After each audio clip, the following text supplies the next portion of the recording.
Why is it that the chosen often walk a lonely road? Why do those marked with God's anointing so frequently find themselves in silence instead of celebration, facing betrayal instead of loyalty, and enduring misunderstanding instead of support? Beloved, if you are hearing this and feel the heavy cloak of isolation upon your spirit, know this: it is not punishment, it is preparation. It is not rejection, it is redirection. God draws back the crowd so he can draw you closer to himself. He calls his chosen vessels out of the noise so they might hear his whisper more clearly. You are not forsaken. You are being hidden. Hidden not because you lack worth, but because you are worth protecting by heaven's own hand. When God places his anointing on a life, he often surrounds it with stillness, not to cause your suffering, but to cultivate your growth. He wants you to learn to lean on him and him alone. And when you lean on God, you will find a strength that no friend could ever provide. You will find a peace that no company could replicate. You will find an identity not built on the validation of others, but on the unshakable truth that God knows you, God sees you, and God has called you. Chosen ones do not walk the easy road. They walk the narrow path, carved not by popularity, but by purpose. Many will not understand your discipline. Many will not understand your silence. Many will not comprehend why you walk away when others run toward the spotlight. It is because you know something they do not. You know that God does not anoint the crowd. He anoints the called. And the called must be separated before they are elevated. Before God uses a person publicly, he shapes them privately. So do not weep over the friendships that walked away. Do not mourn the people who couldn't stay. If they left, it was because they were never part of your assignment. If they turned against you, it was because their hearts could not handle the light God placed within you. If you were chosen, you must understand that not everyone will recognize your value, because your value is not visible. It is spiritual. The world sees with eyes of flesh, but God sees the heart. And those who are chosen are not validated by crowds. They are validated by God's silence and God's voice. When God separates you, it is because he is about to reveal something sacred within you. That loneliness you feel, it is not emptiness. It is space being made for divine downloads. That quietness around you, it is not absence. It is the presence of God drawing near. For when everyone leaves, God draws closer. When the world turns its back, God opens his arms. And what God builds in the wilderness, no man can destroy in the open. Solitude is the soil of strength. Separation is the school of the Spirit. When you have no one to lean on, you learn to lean fully on God.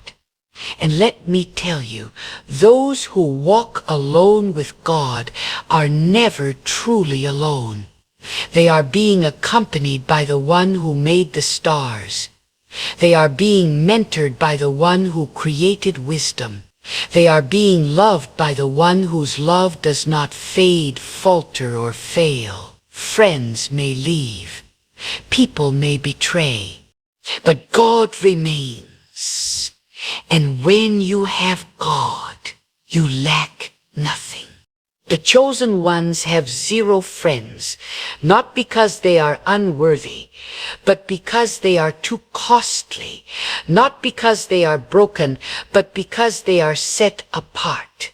God does not allow everyone to access what he calls sacred. There is a sacredness to your soul that God is protecting. He is shielding you from connections that would corrupt your calling.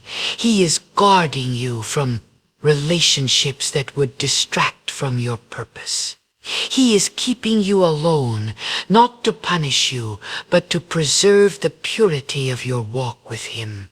Some people were never meant to walk with you into the next season. Some friends were only assigned to a chapter, not the whole story. And when their time is up, you must let them go. Because the longer you hold on to what God is removing, the longer you delay what God is preparing. You see, the chosen must be tested. The chosen must be forged in fire. And fire does not burn in Crodo. It burns in solitude. The greatest revelations come not in rooms filled with noise, but in caves filled with stillness. And God speaks clearest in the wilderness. He molds the chosen in the secret place. He shapes them when no one is watching. And when the time is right, He will reveal them, not to make them famous, but to make Himself known through them. If you are chosen, prepare to be hidden, prepare to walk alone. But do not be discouraged. For every tear you cry in secret, God bottles it up. For every night you spend in silence, God is near. For every betrayal you face, God is writing justice. God knows what they did. God knows who walked away. God knows how they laugh behind your back. But He also knows the greatness that lies ahead. And when the time is right, He will lift you, not by the hand of man, but by His own hand. And when God lifts, no man can bring down. Those ones walk alone, because their ears are tuned to a different frequency. They don't crave gossip. They crave God's voice. They don't desire applause.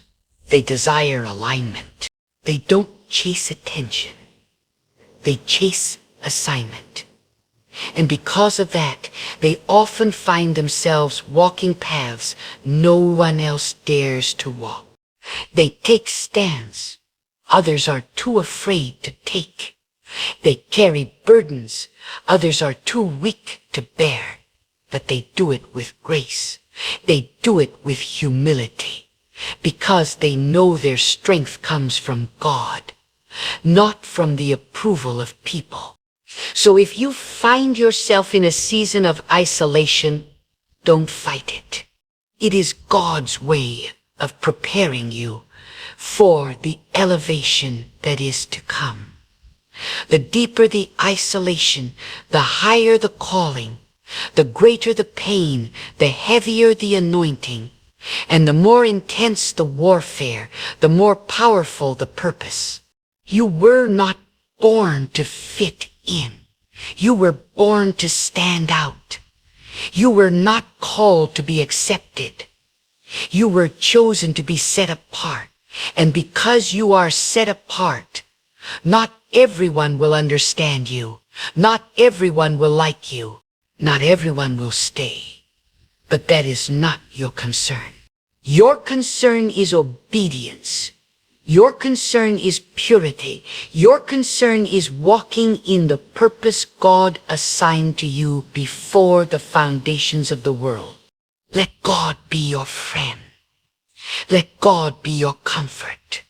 Let God be your comfort. When everyone else is silent, let God speak. When the world turns against you, let God fight for you.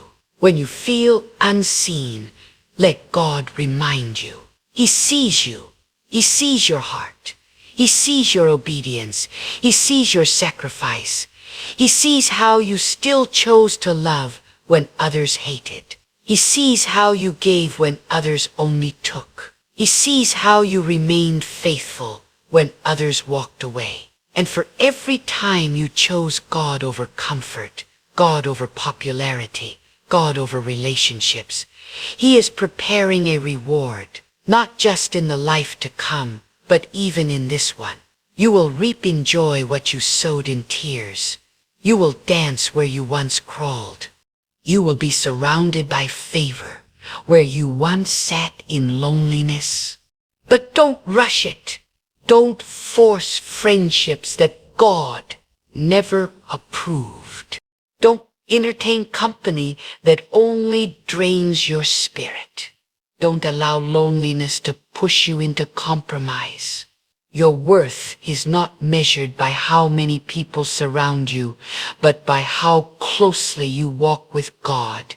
And those who walk closely with God often walk alone. But oh, what peace they carry, what wisdom they possess, what power flows through their quiet obedience.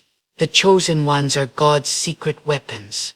They may look ordinary, but they carry extraordinary purpose.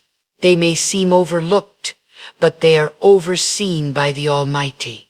And when God says, now everything that was hidden will be revealed, the ones who were ignored will be honored. The ones who were mocked will be magnified, not because they fought for themselves, but because they trusted God to fight for them. And hear this truth deeply, for it will set your heart at ease. When God places a heavy anointing upon a person, He often removes every distraction around them, so that their spirit can be fine-tuned to His divine instructions. You are not losing people. You are gaining clarity. You are not left behind. You are being carried by God's unseen hand. Isolation is not your enemy. It is the sacred womb in which destiny is born. And in this womb of separation, God nurtures courage, grows discernment, and strengthens the soul. When no one stands with you, it is because God is standing before you, behind you, beside you, and within you. Chosen ones do not belong to the noise of the world. They belong to the voice of God. And God's voice does not shout in crowds. It speaks in silence. That's why He pulls His chosen away from every voice that competes with His truth. He silences the familiar so you may grow familiar with the sacred. This separation is not rejection. It is refinement. And refinement is not gentle. It is fire. God's fire doesn't come to destroy. It comes to purify the loneliness you feel. It's not loneliness. It's the fire of holiness, the sting of solitude. It's not emptiness. It's the burning of everything that cannot walk with you into your calling. People often say they want to be used by God, but few are willing to pay the price of being chosen. It costs everything. It costs comfort. It costs popularity. It costs relationships. And that cost is loneliness. But let me tell you, the price is worth it, because what God gives in return is eternal. He gives vision that sees beyond the veil. He gives wisdom that cuts through lies. He gives authority that can shake the very gates of darkness. And all of this comes not in a crowd, but in the quiet, in the place where it's just you and God and no one else. This is why you feel out of place when you're surrounded by many. This is why small talk drains your spirit. This is why you sense deception in hearts that smile at you. Because your spirit is tuned to a higher frequency. You are not built for surface-level connection. You are built for divine alignment. You cannot engage in gossip when your ears have been trained to hear God. You cannot blend in when you've been marked for something greater. You cannot pretend to be average when God has placed extraordinary weight on your shoulders. Chosen ones are not allowed to get comfortable in the crowd, because they were never created to follow. They were created to lead. And leadership, true leadership under God's hand, is a lonely path. It means seeing what others cannot, hearing what others ignore, feeling burdens others shrug off, carrying vision that others mock. But do not let their laughter disturb your peace. Do not let their absence discourage your obedience. They laugh because they do not see what God has revealed to you. They leave because they do not hear what God has spoken to you. And God allows it because what He has planted in your soul must be protected from small minds, shallow hearts, and distracted spirits. Even your enemies are part of God's design. For God will often raise opposition to expose your strength. He will allow betrayal to test your loyalty, not to people but to Him. He allows misunderstanding not to shame you but to show you that your validation comes from Him alone. When people walk away, God is showing you who never belong. When doors shut, God is showing you the doors He will open. When voices go silent, God is preparing you to hear the only voice that matters. There is power in having no one but God. There is clarity in being stripped of noise. There is transformation in being broken in silence. And when God breaks you, it's not to ruin you, it's to rebuild you stronger, wiser, sharper, purer. And when that rebuilding is done, no enemy can dismantle you. When God builds you in the dark, He makes you unshakable in the light. You become the kind of soul that can walk through fire and not be burned, that can face storms and not be shaken, that can be betrayed and still forgive. Because your anchor is not in people, it is in God. Chosen ones have zero friends, not because they are unfriendly, but because they are too spiritually deep to dwell in shallow circles. Their loyalty is to truth, not to comfort. Their desire is for purpose, not popularity. Their energy is reserved for assignments, not attachments. And this confuses the world. People want your presence, but not your purity. They want your light, but not your standard. They want your strength, but not your silence. And when you choose solitude over conformity, they call you difficult. But that is the price of divine distinction. And let us not forget, God does not rush the preparation of His chosen. You may be hidden for years. You may be misunderstood for seasons. But it is all part of the blueprint. Because what is being developed in you cannot be rushed. God is not building a moment. He is building a legacy of obedience, a legacy of resilience, a legacy of resilience, a legacy of resiliency and distractions. So if you feel like you are walking this road alone, know this: you are not lost. You are led. You are not abandoned. You are being filled. And what you are being filled with cannot be given by man. It can only come from God. The weight of your assignment is heavy because the purpose behind it is eternal.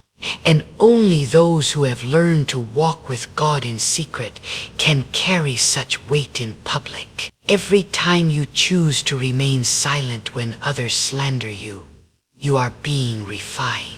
Every time you walk away from a toxic connection, you are being strengthened. Every time you spend time in solitude seeking God's guidance rather than chasing man's approval, you are being elevated. And one day they will look back and wonder how you made it, how you endured, how you carried so much. And the answer will be simple. God. It was God who sustained you, God who covered you, God who kept your name clean while others tried to stain it. God who provided when no one offered. God who whispered hope when the world shouted defeat. God who fought battles you never even saw. God who opened doors no man could shut. And it was in the silence, in the stillness, in the solitude that God became everything. So stop looking for validation in people who are blind to your purpose. Stop yearning for company that does not carry the depth of your calling. Stop compromising your peace to keep others comfortable. You were not called to fit in. You were set apart to shine. And the only way to shine in the dark is to embrace the fire that God places within you. Walk forward with your head high. Walk forward, even if no one walks beside you, 'cause the road of the chosen is not crowded, but it is covered by the hand of God. And that covering is better than any company. That protection is greater than any partnership. That presence is more powerful than any friendship. Let them wonder why you walk alone. Let them question your silence. Let them doubt your path. You don't owe them answers. You owe God your obedience. Here's the rewritten version. Obedience in solitude is far greater than compromise dressed in applause. You may lack companions, but you carry a mission. You may stand without a circle, but you stand with truth. And truth, when guarded by the hand of God, outweighs 1,000 shallow connections. This is the path of the chosen, to endure testing in hidden places so they can be trusted on higher ground, to be emptied of distractions so they can be filled with calling, to lose false security so they can be clothed in heavenly strength. God is not withholding from you. He is shaping you. And when His work is complete, what you carry will speak for itself. There comes a moment in the life of the chosen when the question shifts from why me to the realization it had to be me. For the burdens they bear, the battles they fight, and the solitude they endure, none of it is random. It is by design. It is heaven's orchestration. When God sets you apart, He separates you from the patterns of the crowd. He pulls you out of shallow waters and calls you into the deep. And in the deep, there is no noise, no distraction, no comfort, only God. And only those who have walked in that deep place know what it feels like to be completely emptied of human dependence and filled with the power of God alone. Some of you wonder why your phone no longer rings, why you sit alone when others gather, why you can feel surrounded yet unseen. It is because your spirit has outgrown the level of your former circles. When God elevates your calling, He also elevates your separation. You cannot walk in high places while clinging to low attachments. You cannot carry divine purpose while entertaining carnal company. God removes what cannot go with you. And though it may hurt, it is mercy. The silence you feel around you is not rejection. It is sacred ground, and the chosen ones must learn to stand on that holy ground with reverence, with humility, and with unshakable focus. There is a depth to the chosen that the world cannot comprehend.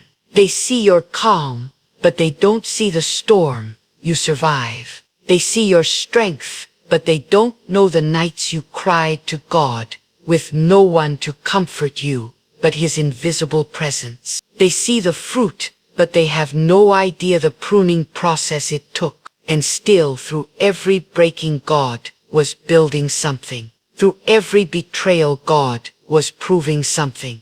As you, through every moment of silence, God was speaking something into your soul that no human could ever teach. Chosen ones are built in the unseen. They are strengthened in silence. And their reward is not the applause of people, but the approval of God. While others chase platform, they chase purity. While others seek attention, they seek alignment. And because of that, God trusts them with the assignments that no one else can carry. He hides them for a time. not to punish them, but to protect them from premature exposure. For anything exposed too soon becomes vulnerable to destruction.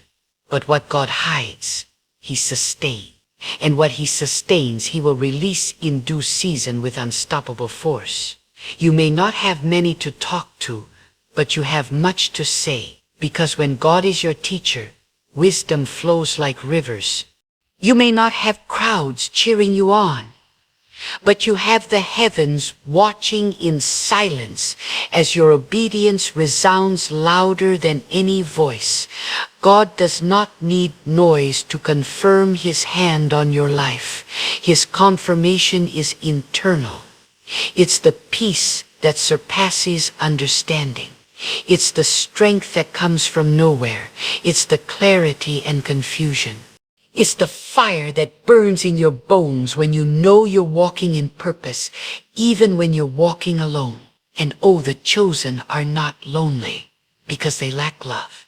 They are lonely because they carry love that the world cannot yet recognize. They are not isolated because they are unloved. They are isolated because their love for God has become their ultimate priority. And anyone or anything that would hinder that love, that focus, that divine intimacy must be removed. This is not cruelty. This is covenant. God protects those who are in covenant with him by cutting off anything that competes for their loyalty. Understand this clearly.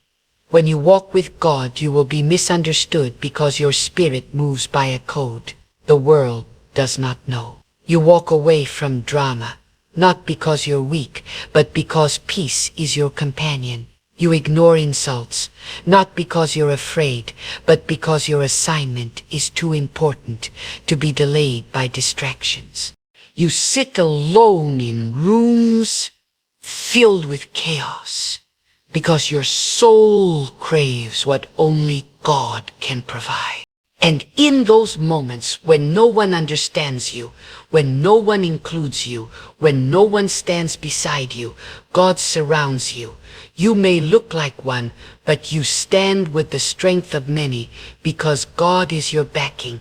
Chosen ones are often misunderstood, even by their own families. They are often the black sheep, the odd one, the one whose spirit feels heavy from a young age. They see the world differently.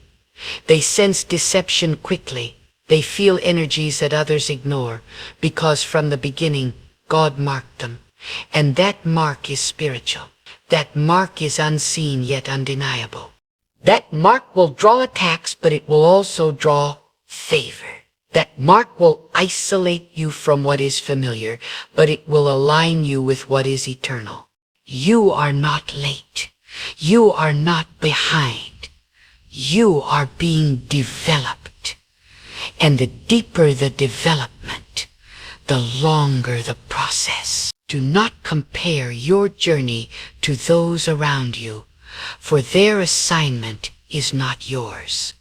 Their crowd is not your confirmation. Let God set your pace. Let God be your calendar. Let God be your timeline.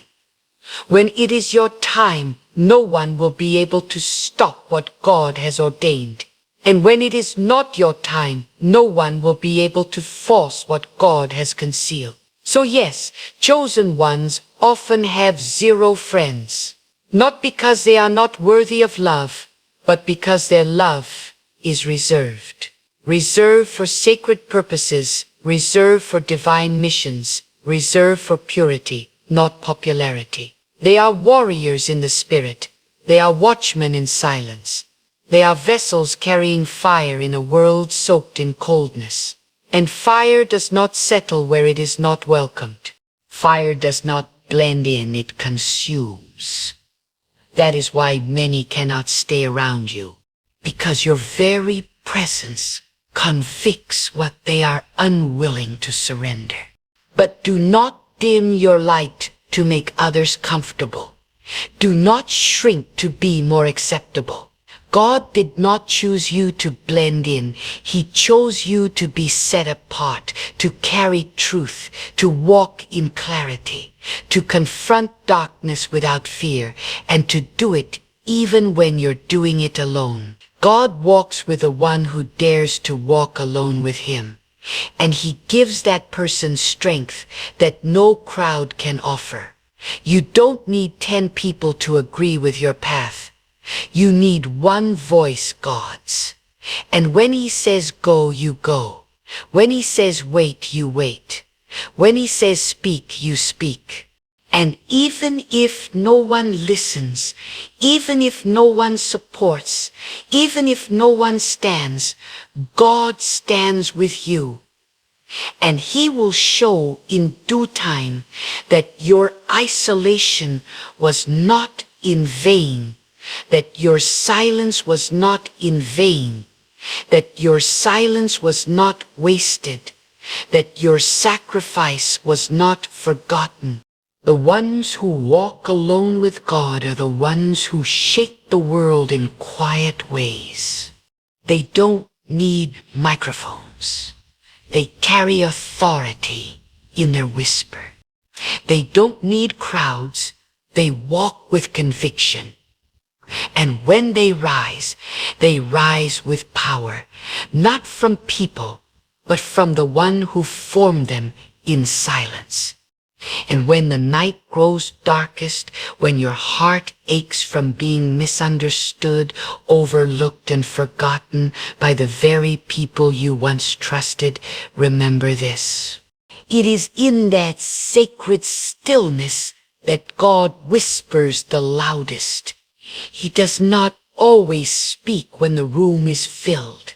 Sometimes God waits for the room to empty, for the clamor to quiet, for every familiar face to fade, just so your soul can finally tune in to him alone. When you have nothing left but God, you will realize that God is more than enough. The chosen are trained in moments when no one is watching, no one is applauding, and no one is cheering. But God is present, measuring their faithfulness in the shadows. And oh, how different the chosen are. They cannot follow the crowd because they are guided by conviction. They cannot settle in compromise because they are stirred by divine standards. While others chase ease, the chosen are drawn to truth, even if that truth isolates them. Even if it costs them everything, their loyalty is not swayed by comfort. It is anchored in a deeper covenant with God. And because they choose that higher road, they must walk it alone. But that loneliness is not emptiness. It is preparation. For God is forging warriors, not wanderers. He is crafting vessels of power, not puppets of popularity. People will question your quiet. They will misinterpret your solitude. They will say you are distant, cold, arrogant, when in truth you are simply set apart. You have outgrown small talk and surface connections because your spirit is in tune with eternal things. Your eyes no longer crave what shines for a moment. They are fixed on what lasts forever.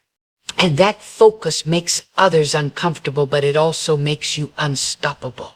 But it also makes you unstoppable. Because when God has your full attention, no distraction can derail you. No gossip can stain you. No betrayal can break you. You become immovable, not by your strength, but by the foundation God has built beneath your feet. Chosen ones carry burdens the world cannot see. They feel deeply. They sense danger before it strikes. They weep in silence while carrying smiles in public, because their calling demands more than the world understands. And God allows it. He allows the pressing. He allows the pain, because what he is producing in you is rare. It is precious. It cannot be rushed, cheapened, or polluted.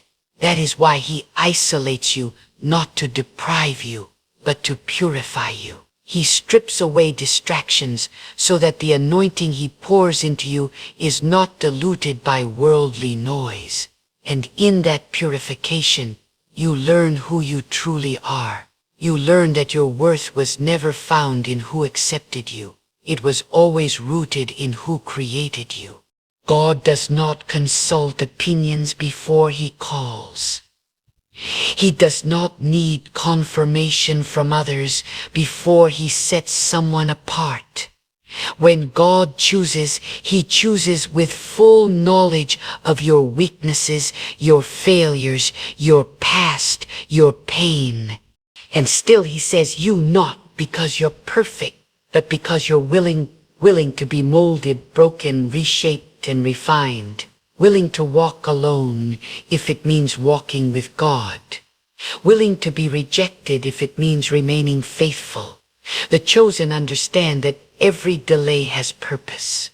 That every closed door is God's protection.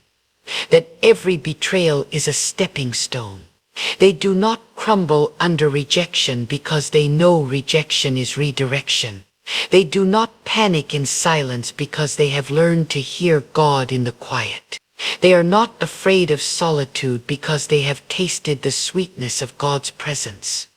And once you have encountered the reality of walking with God, no earthly relationship can replace that peace. Do not envy the ones who seem to have many friends, many admirers, and constant attention. For what looks like gain in the eyes of the world can often be a burden in the eyes of the Spirit.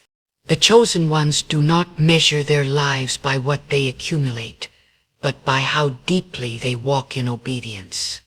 And obedience, true obedience, often leads away from crowds and toward consecration.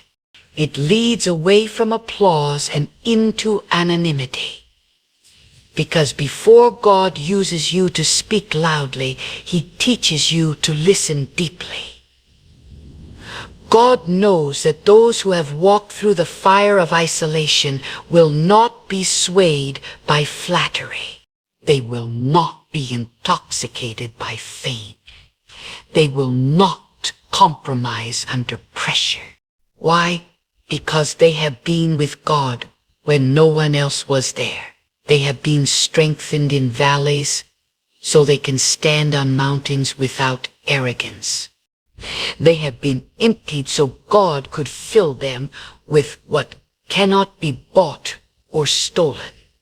They have learned to walk without crutches, and now they walk in spiritual authority because their authority comes from God, not from man.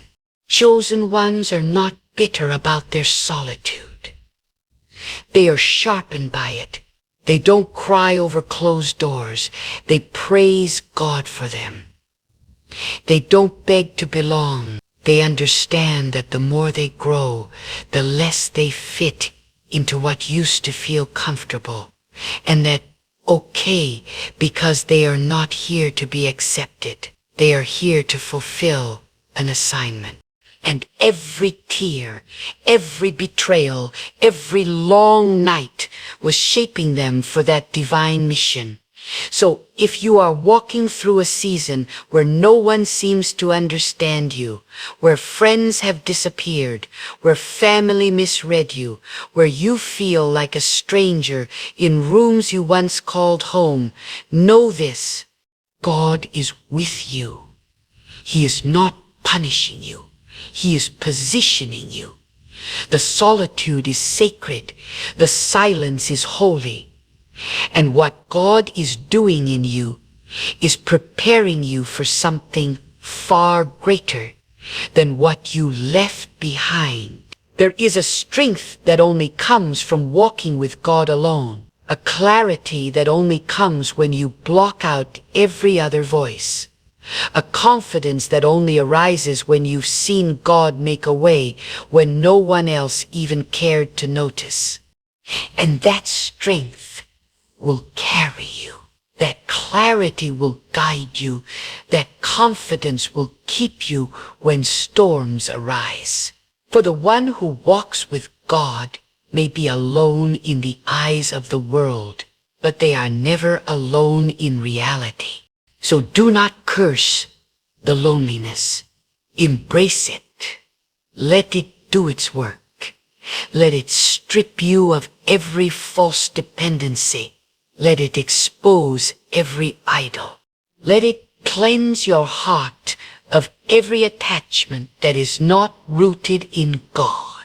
Because when the process is complete, you will emerge with something eternal. You will emerge with the kind of fire that can't be put out, with the kind of peace that passes all understanding, with the kind of focus that cannot be broken. The world may never understand the chosen, but God never intended them to be understood.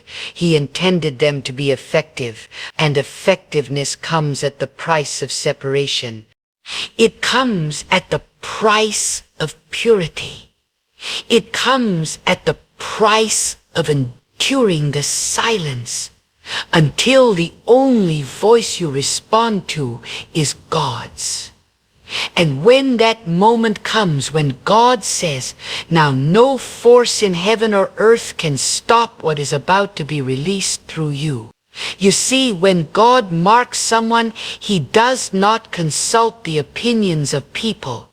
He does not seek permission from the world to elevate you. He does not wait for approval from family, friends, or mentors. When God chooses a soul for a divine purpose, that soul becomes untouchable by man's opinions and unreachable by man's standards. God's hand becomes the seal, and where his seal rests, no force of darkness can prevail. That is why the chosen walk alone, not because they are rejected by man, but because they are accepted by God in a way too sacred for common company to understand. When you walk with God, you walk at a different pace. Others may run ahead chasing titles and trophies while you stand still, waiting on God's command. Others may build quickly, gathering applause and validation while you are hidden in the background, learning to build on unshakable foundations. It is not because you lack skill. It is because you are led by stillness. It is not because you are slow. It is because your steps are ordered by a higher rhythm. And those who are ordered by God cannot be rushed by pressure. They do not compromise speed for obedience. They know that timing in the spiritual realm is everything, and nothing fruitful grows outside of God's appointed time. The chosen often experience warfare that others cannot comprehend. This is why some days feel heavier than others. This is why certain battles seem invisible to those around you, but unbearable to you. You are not imagining it. You are not overreacting. What weighs on you is real, because your calling is real. God does not pour oil on empty vessels. He anoints those he has prepared, and he prepares through pressure. And pressure comes with pain, but also with purpose. When God increases your pressure, it is because he is increasing your capacity. Chosen ones often wrestle in secret. They cry in silence, pray with groanings, and rise with strength that no one can trace. They don't always have someone to lean on, so they learn to lean into God. They don't always have a hand to hold, so they learn to hold on to the truth. They don't always have encouragement, so they speak life into their own souls with words born out of fire. And this is what makes them dangerous, not because they are loud, but because they are anchored. Not because they have a platform, but because they have a relationship with God that is unshakable and untouched by man. You may feel unseen, but you are never unnoticed by God. You may feel unheard, but your cries echo in the courts of heaven. You may feel forgotten, but God never loses sight of those he calls his own. His eyes are always on you. His presence is always near. He walks with you through every lonely valley, through every dry wilderness, through every mountain of resistance. And when no one else claps for you, God records your obedience. When no one else sees your sacrifices, God remembers every detail. Understand this.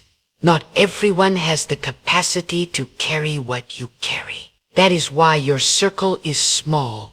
That is why you don't fit in. That is why your spirit cannot tolerate fake conversations and shallow intentions. You are not made for the superficial. You are built for the sacred. And the sacred is costly. The sacred requires surrender. The sacred demands separation. And that separation is not about pride. It is about preservation. God removes what would corrupt you. He subtracts what would slow you. He isolates you, not to harm, but to prepare. Every step of solitude is ordered.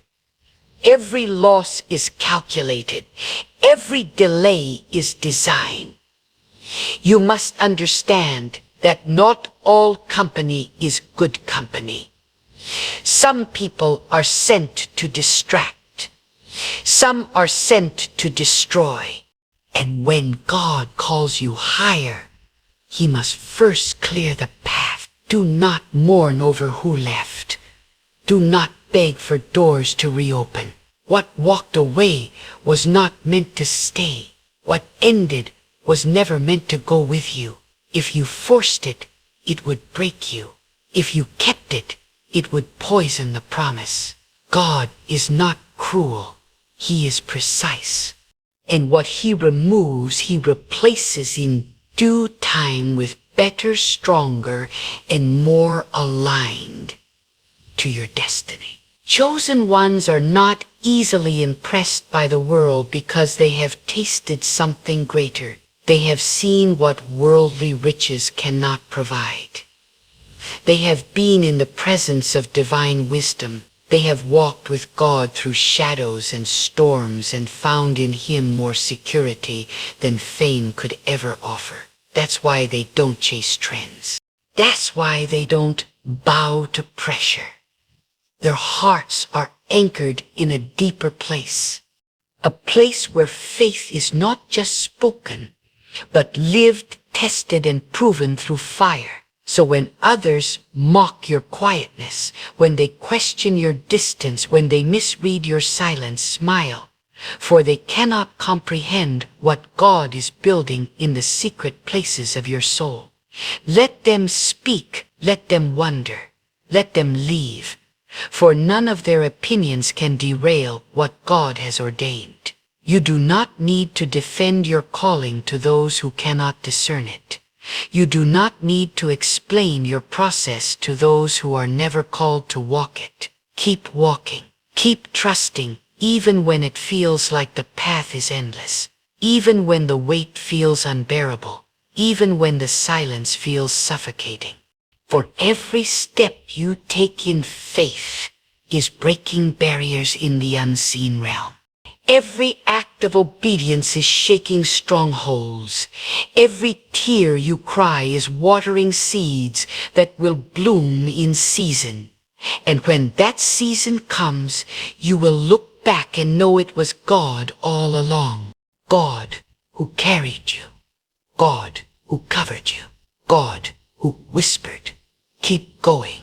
When your strength failed, and in that moment when the world sees the fruit of your faith, they will not understand how you made it. But you will know it was not luck. It was not talent. It was not connections.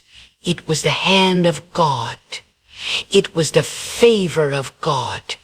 It was the silence of God that strengthened you more than 1,000 voices ever could. And that silence was never, it was presence in its purest form. And so, chosen one, walk boldly into your assignment. Embrace your solitude. Wear your isolation as your armor. Let your quiet season become your training ground.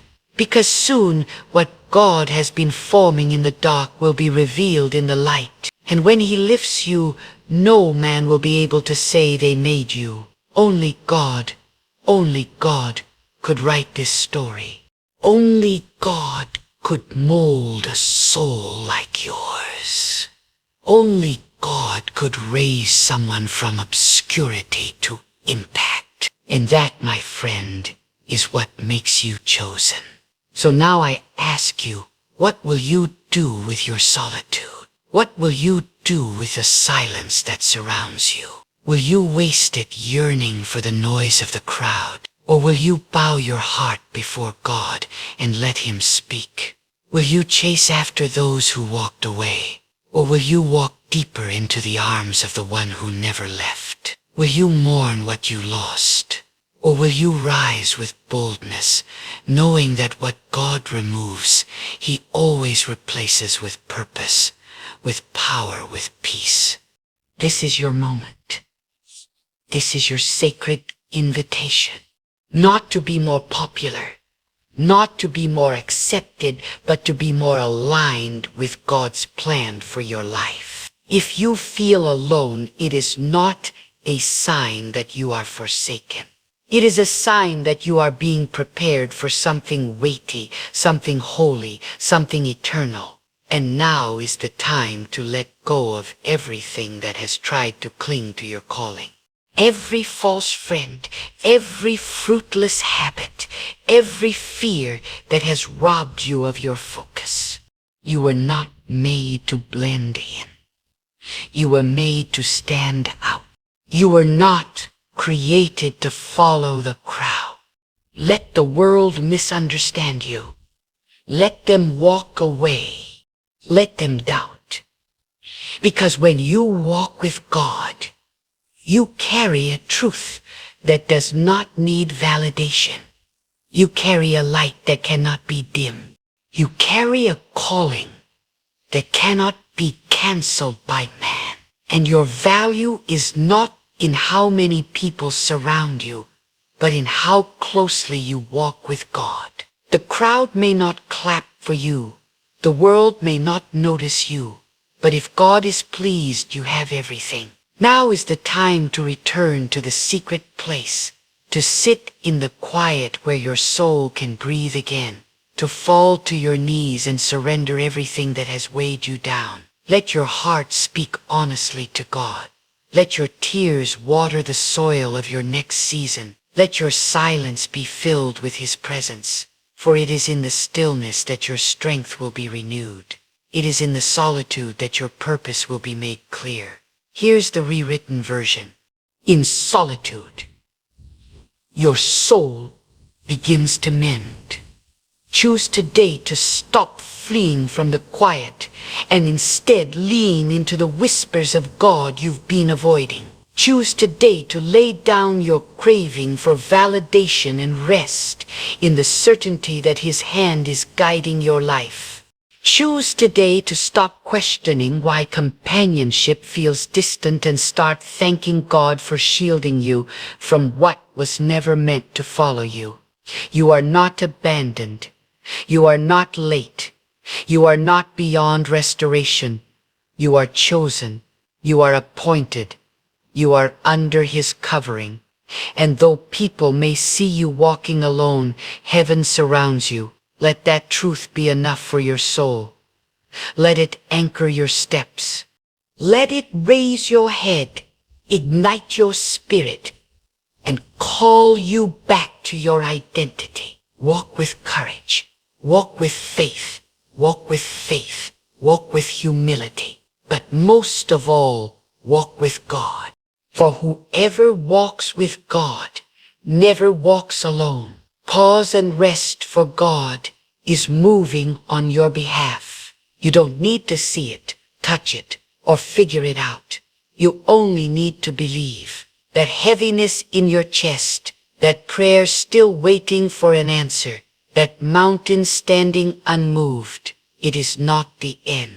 It isn't even the halfway point. It is the quiet moment right before the breakthrough, when your strength runs dry, when your plans unravel, when your spirit grows tired. That is the moment God begins to move in the unseen. Don't be deceived by silence. Don't be unsettled by delay. Don't confuse your pain with his absence. God has not turned away. God is not disciplining you. God is preparing and positioning you. Too often we take on burdens never meant for us. We wear ourselves out trying to fix what only God has the power to resolve. We step into battles armed with human effort, forgetting that God never called us to be the warrior, only the believer. We drain our energy striving to prove to men, to force outcomes. But hear this. After you've done all, prayed, obeyed, stood firm, and trusted, God whispers, rest. Now I am at work. There is power in rest. Not the kind of rest that comes from comfort, but the sacred rest that comes from trust. The kind of rest that says, even though I walk through the valley of shadows, I will not be afraid, for God walks with me. The kind of rest that says, though the fig tree does not blossom, though there be no fruit on the vine, still I will wait, for God is faithful.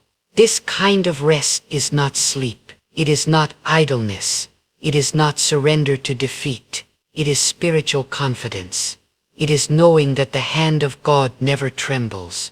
It is knowing that while you are still, God is active. While you wait, God is at work. God is not intimidated by your enemies. God is not confused by your circumstances.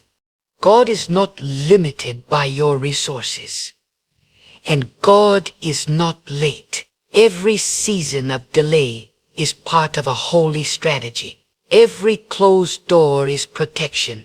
Every detour is divine instruction. If only you could see what God is arranging behind the scene, you would stop worrying this very moment. If you knew what traps God has dismantled on your behalf, you would fall on your knees in worship, but because you can't see it yet, you grow restless. You feel like nothing's happening.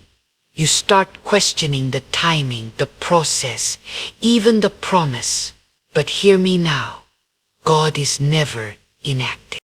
You may be standing still, but God is not. When you sleep, God does not. When you weep, God collects every tear.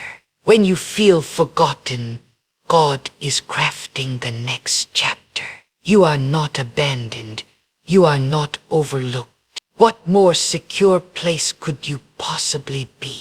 We are a people obsessed with outcome. We want to know what's next, how it will happen, and when. But God is a God of process. And sometimes the greatest test is not the challenge. It's the waiting. It's the not knowing. It's the silence that demands faith. Resting while God works means releasing your need to control. It means surrendering your obsession with answers. It means choosing to trust even when everything in you screams for certainty. You see, real trust isn't proven when things are going your way. It's proven when nothing makes sense. It's forged in darkness, in confusion, in the wilderness.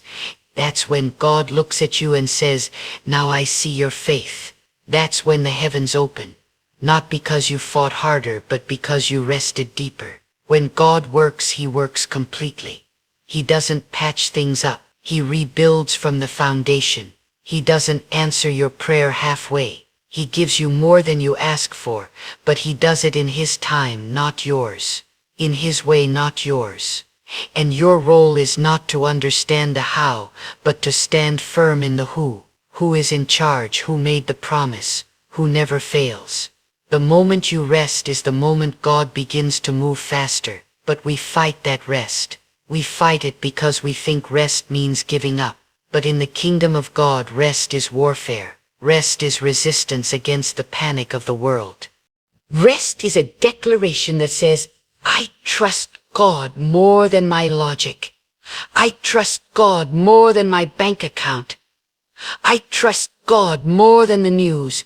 I trust God more than my own. Understand there is a sacred rhythm to life, and God moves according to divine timing, not rushed, not delayed, perfect. And when God works, he works through ways you couldn't predict even if you tried. He will use people you never met. He will open doors you didn't knock on. He will create rivers in deserts, light in the deepest valley, and peace in the midst of your storm. But he'll do it while you rest. You may think resting is doing nothing, but it's not. Resting in God is an act of defiance against fear. It's standing still while chaos demands you move. It's saying, I will not panic. I will not break. I will not give up. Because my trust is not in the visible. My hope is not in the seen. My strength is not in the flesh. My confidence is in God. How many times have you prayed and then taken the problem back into your own hands? How many times have you surrendered your burden only to carry it again 5 minutes later today? Stop. Stop running. Stop calculating. Stop overthinking. Stop doubting. Rest now, because God is doing what only God can do. When you rest, you give God room to work. You clear the clutter of your mind. You make space for divine solutions. When you rest, you're not giving up on the dream. You're giving God permission to build it his way. You're saying, God, I trust you more than the work of my own hands. And God honors that kind of faith, that silent, still unwavering belief in his plan. He sees you holding on when everything says let go. He sees you staying the course when quitting would be easier. He sees you worshiping through tears. That's what moves the heart of God. Not your perfection, but your perseverance. There are angels dispatched on your behalf right now. There are answers on the way. There are doors preparing to open. But you must be still. You must remain calm. You must resist the urge to manipulate the outcome. If you interfere with the process, you may delay the promise. But if you wait on God, you will see miracles unfold before your very eyes. When God works, he aligns everything. Not just the blessing, but your heart. Not just the breakthrough, but your mindset. Not just the provision, but your purpose. God is not just preparing it for you, he's preparing you for it. And sometimes the delay is not because the blessing isn't ready, it's because you aren't ready. And God loves you too much to give you something that will destroy you. So rest now. Rest because you've prayed. Rest because you've obeyed. Rest because God heard you. Rest because you are not alone. Rest because the storm is not your enemy. It's your training ground. Rest because the waiting is not empty. It's sacred. Rest because your future is already written. Rest because God is in control. The enemy wants you tired. He wants you anxious. He wants you to feel abandoned. But God says, come to me and I will give you rest. Not the rest of escape, but the rest of endurance. Not the rest of denial, but the rest of faith. The kind of rest that says, I know who holds my future. I know who fights for me. I know who works all things together for my good. So lay down your fear. Lay down your questions. Lay down your timelines. Lay down your worry. Lay down your assumptions. Lay down your urgency. And take up faith. Take up trust. Take up patience. Take up expectation. Take up hope. Because while you rest, God is moving mountains.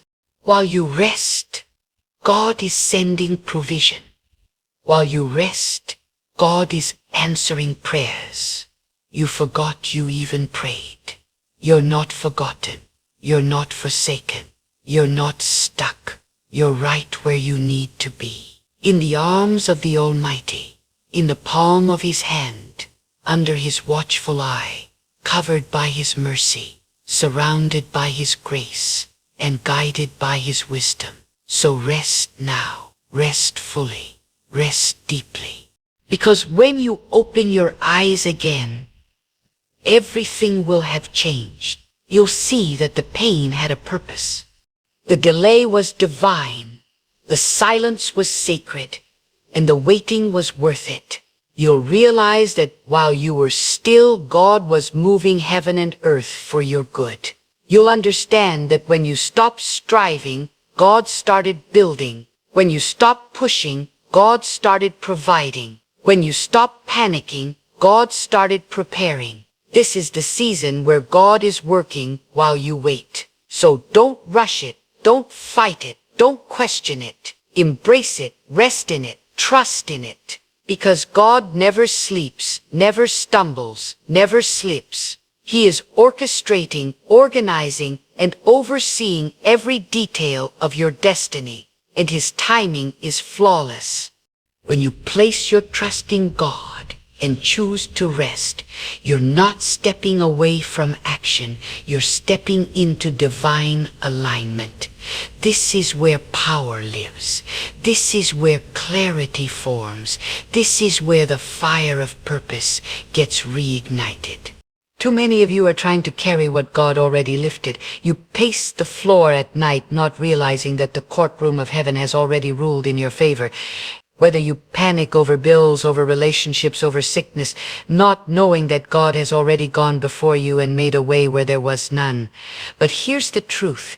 If your heart is not still, you will miss the whisper of direction. You will miss the hand of God working through the quiet. There is a holy stillness that comes only from trusting God completely. That stillness is not passive, it's powerful. It doesn't mean you stop moving in obedience. It means you stop forcing what God has not released.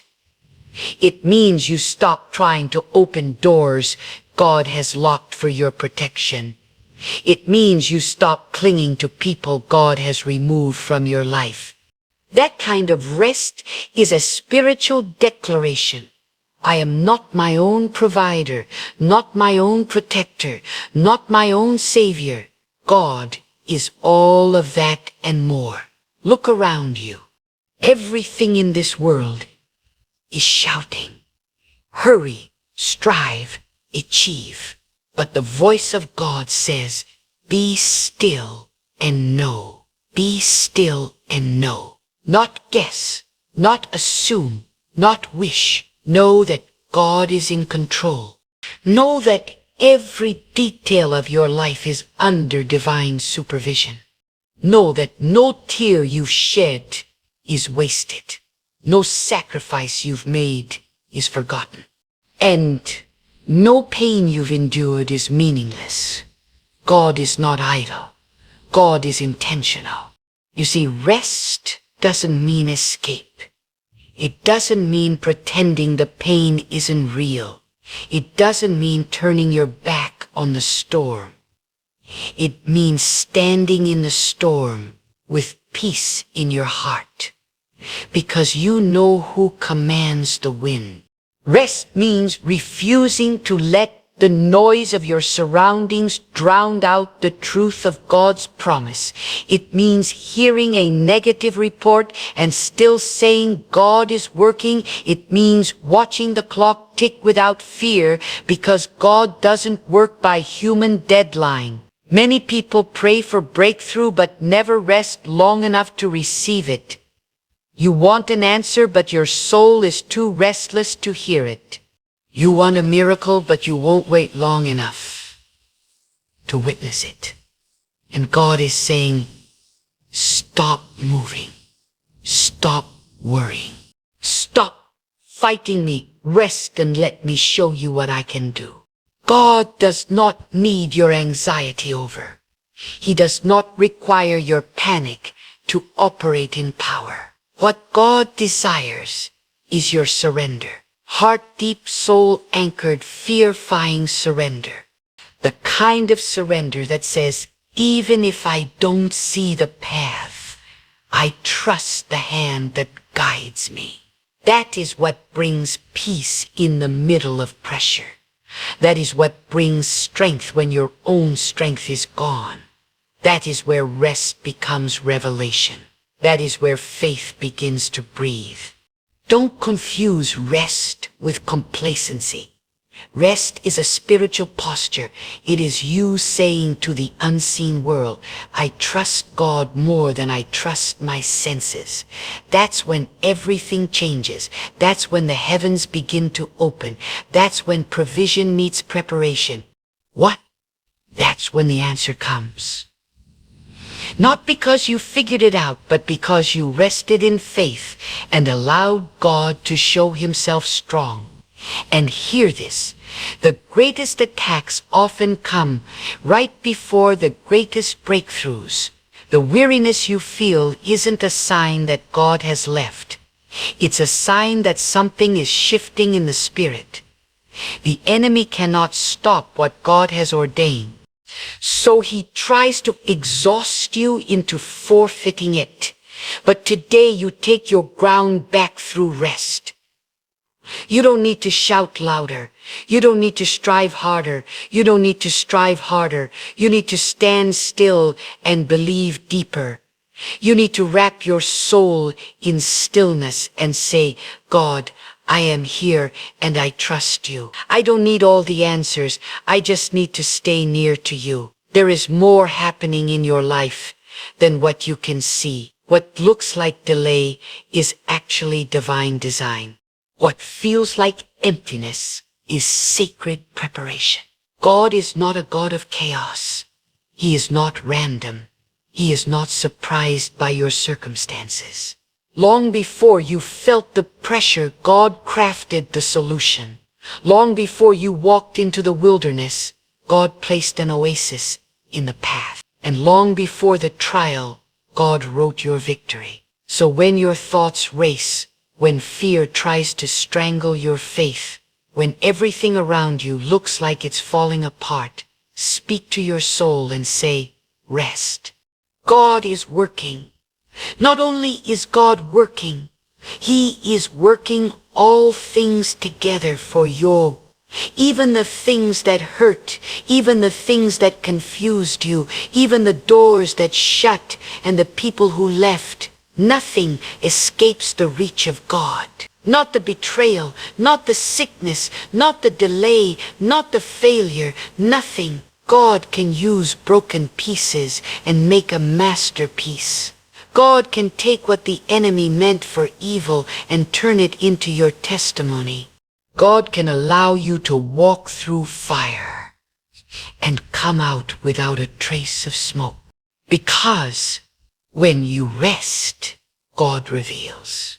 When you rest, God realigns your perspective so that what once scared you now strengthens you. You can't build a future on anxiety. You can't hear divine direction in the noise of fear. You can't receive peace when your spirit is filled with panic. So lay it down, every worry, every plan, every deadline, every disappointment, and say, God, I give this to you. Say it with your lips. Say it with your actions. Say it with your silence. Let your rest be your offering. Let your stillness be your worship. Let your trust be your testimony. And watch what God does. Watch how doors open that you never expected. Watch how strength rises when you should have fainted. Watch how peace guards your heart when others collapse. Watch how God takes your rest and turns it into results. You may feel weak right now. You may feel forgotten. But weakness is the platform for God's strength. Emptiness is the vessel He fills.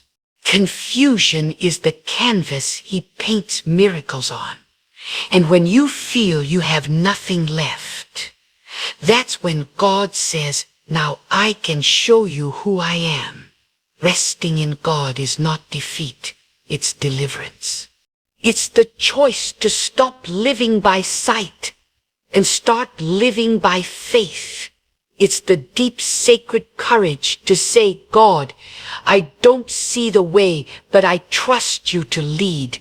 I don't understand the delay, but I trust your plan. I don't feel strong, but I trust your strength. That is where miracles happen. That is where healing begins. That is where restoration is birthed. There are moments in your life when you feel like everything is falling apart. You look around and wonder, where is God in all of this?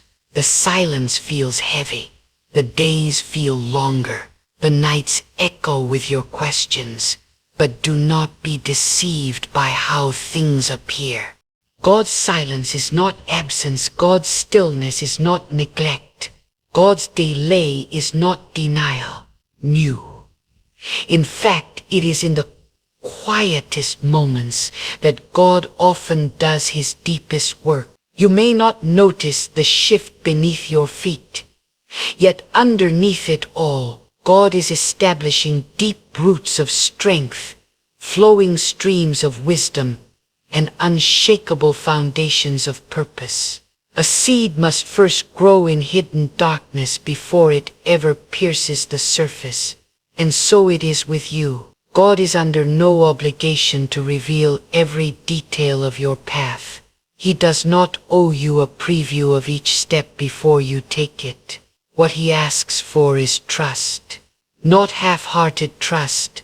Not trust with conditions, but a surrendered trust that declares, even when I cannot see, I will walk in peace, because I know God is guiding me. That kind of faith delights the heart of God. That kind of rest attracts His favor. That kind of obedience opens the door to blessings you never dared to dream of.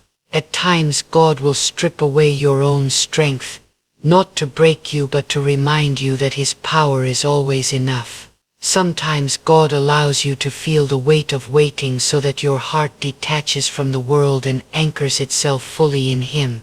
And when that happens, when your soul stops depending on the external and begins relying solely on the eternal, that is when peace flows. That is when clarity comes. That is when purpose ignites. Not because your situation changed, but because your spirit aligned with God. You must learn to stop running from discomfort. Stop cursing the wilderness. Stop fearing the unknown. Because it is in those places, those sacred, silent, often painful places, that God reveals who you are and what He has planned for you. You're not being punished. You're being purified. You're not being rejected. You're being redirected. You're not being overlooked. You're being overhauled. And God is doing it all while you wait, while you rest, while you surrender. Rest is not laziness. Rest is warfare. Rest says to the enemy, I will not be moved by what I see. I will not be shaken by delay. I will not be deceived by fear. I will stand still and know that my God reigns. That kind of rest carries the sound of victory. That kind of rest is louder than shouting, stronger than striving, deeper than desperation. It is the unshakable anchored belief that God's word is true, His plan is perfect, and His timing is never wrong. When God says He is working, He means every word. Not a single detail escapes His gaze. Not a single moment is wasted. What you call confusion, God calls construction. What you call delay, God calls development.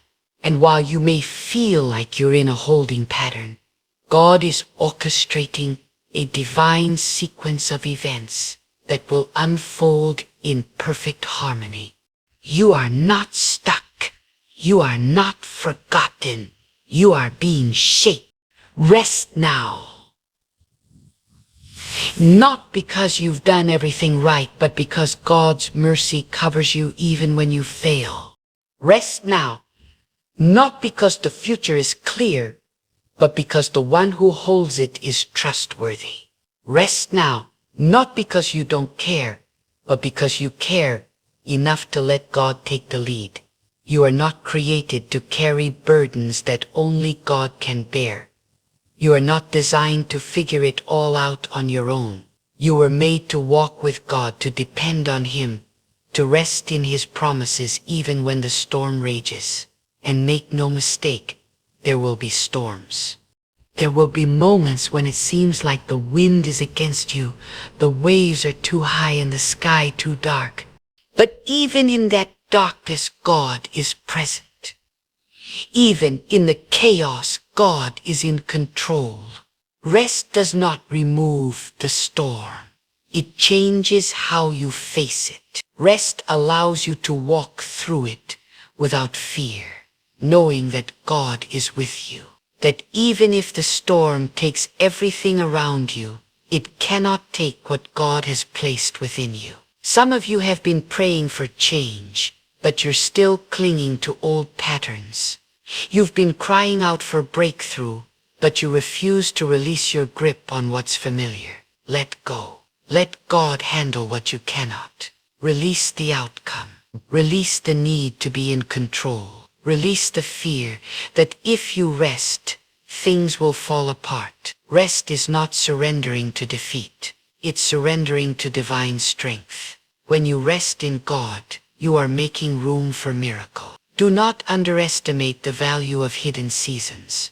These are the seasons where God hides you, not to punish, but to prepare. Where He keeps you behind the scenes, not to forget you, but to strengthen you.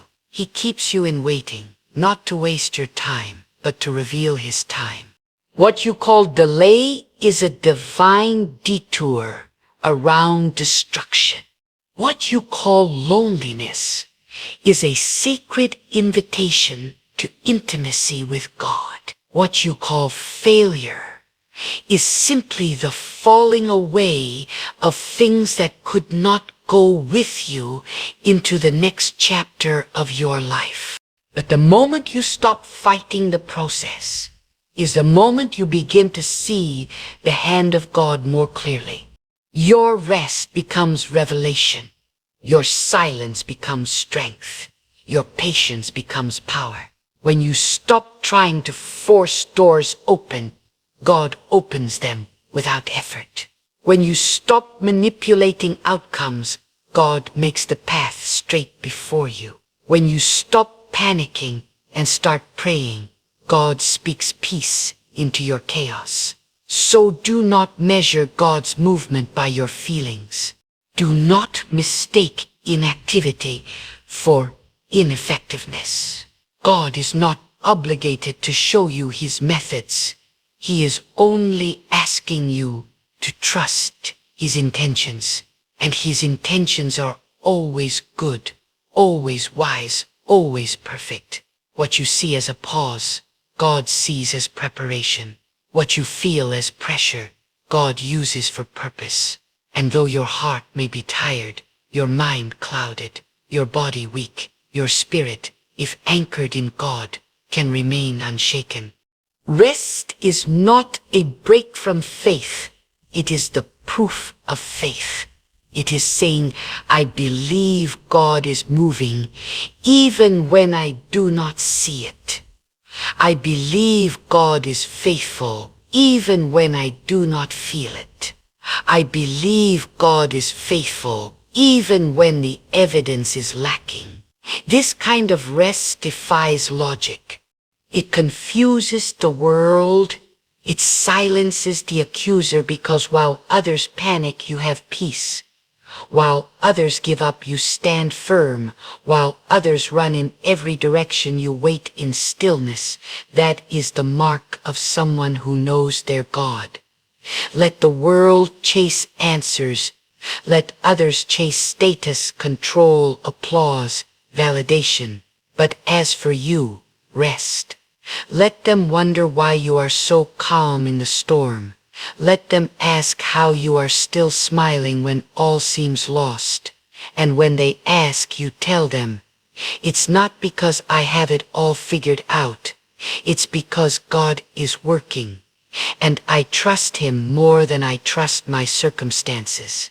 When your soul finally chooses to rest, truly rest, in the presence and power of God, that is when your spiritual eyes begin to open. You begin to see that what you once thought was delay was actually divine design. What you thought was rejection was really protection. What you assume was the end was only the beginning of something far greater than you had planned. And all of it was being orchestrated by God, while you wrestled, while you cried, while you questioned, while you waited. He was never far. He was never idle. He was never late. Resting in God is not a passive state. It is a posture of power. It means your heart is so rooted in trust that fear cannot take hold.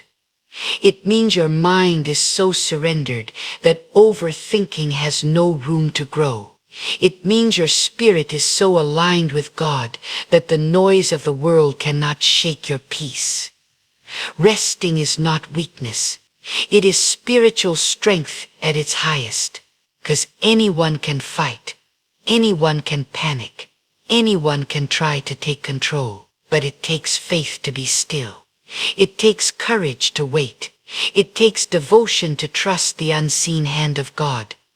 When all you have is a whisper of His promise, there is a deeper rest than physical sleep.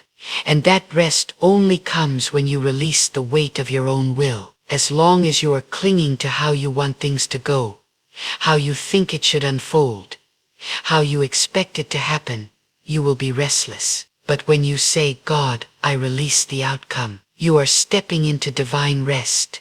It is not a surrender to fate. It is an alignment with destiny. The destiny God already wrote for you before you took your first breath. There is a reason God calls His people to stillness before He moves. He does not rush transformation. He prepares it. He sets things in order.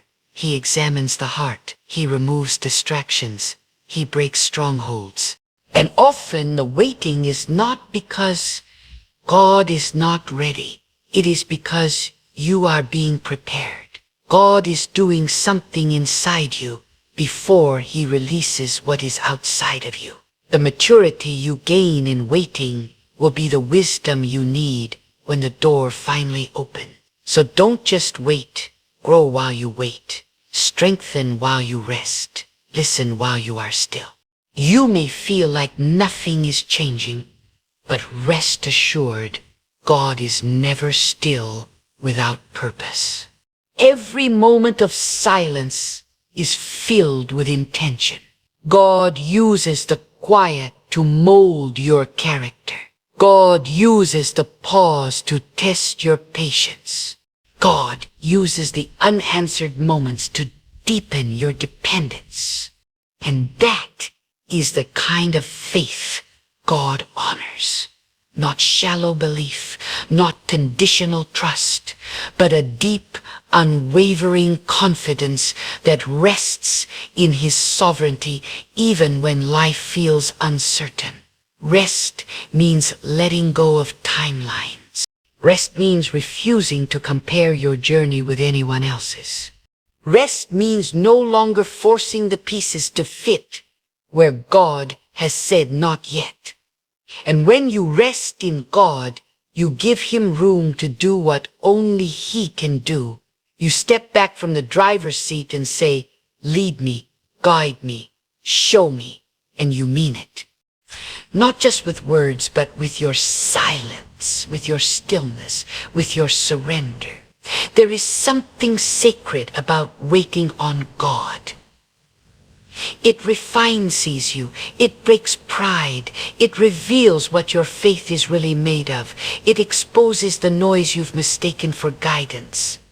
And when all else is stripped away, when your plans have failed, when your resources run dry, when your strength is gone, then you realize what has always been true.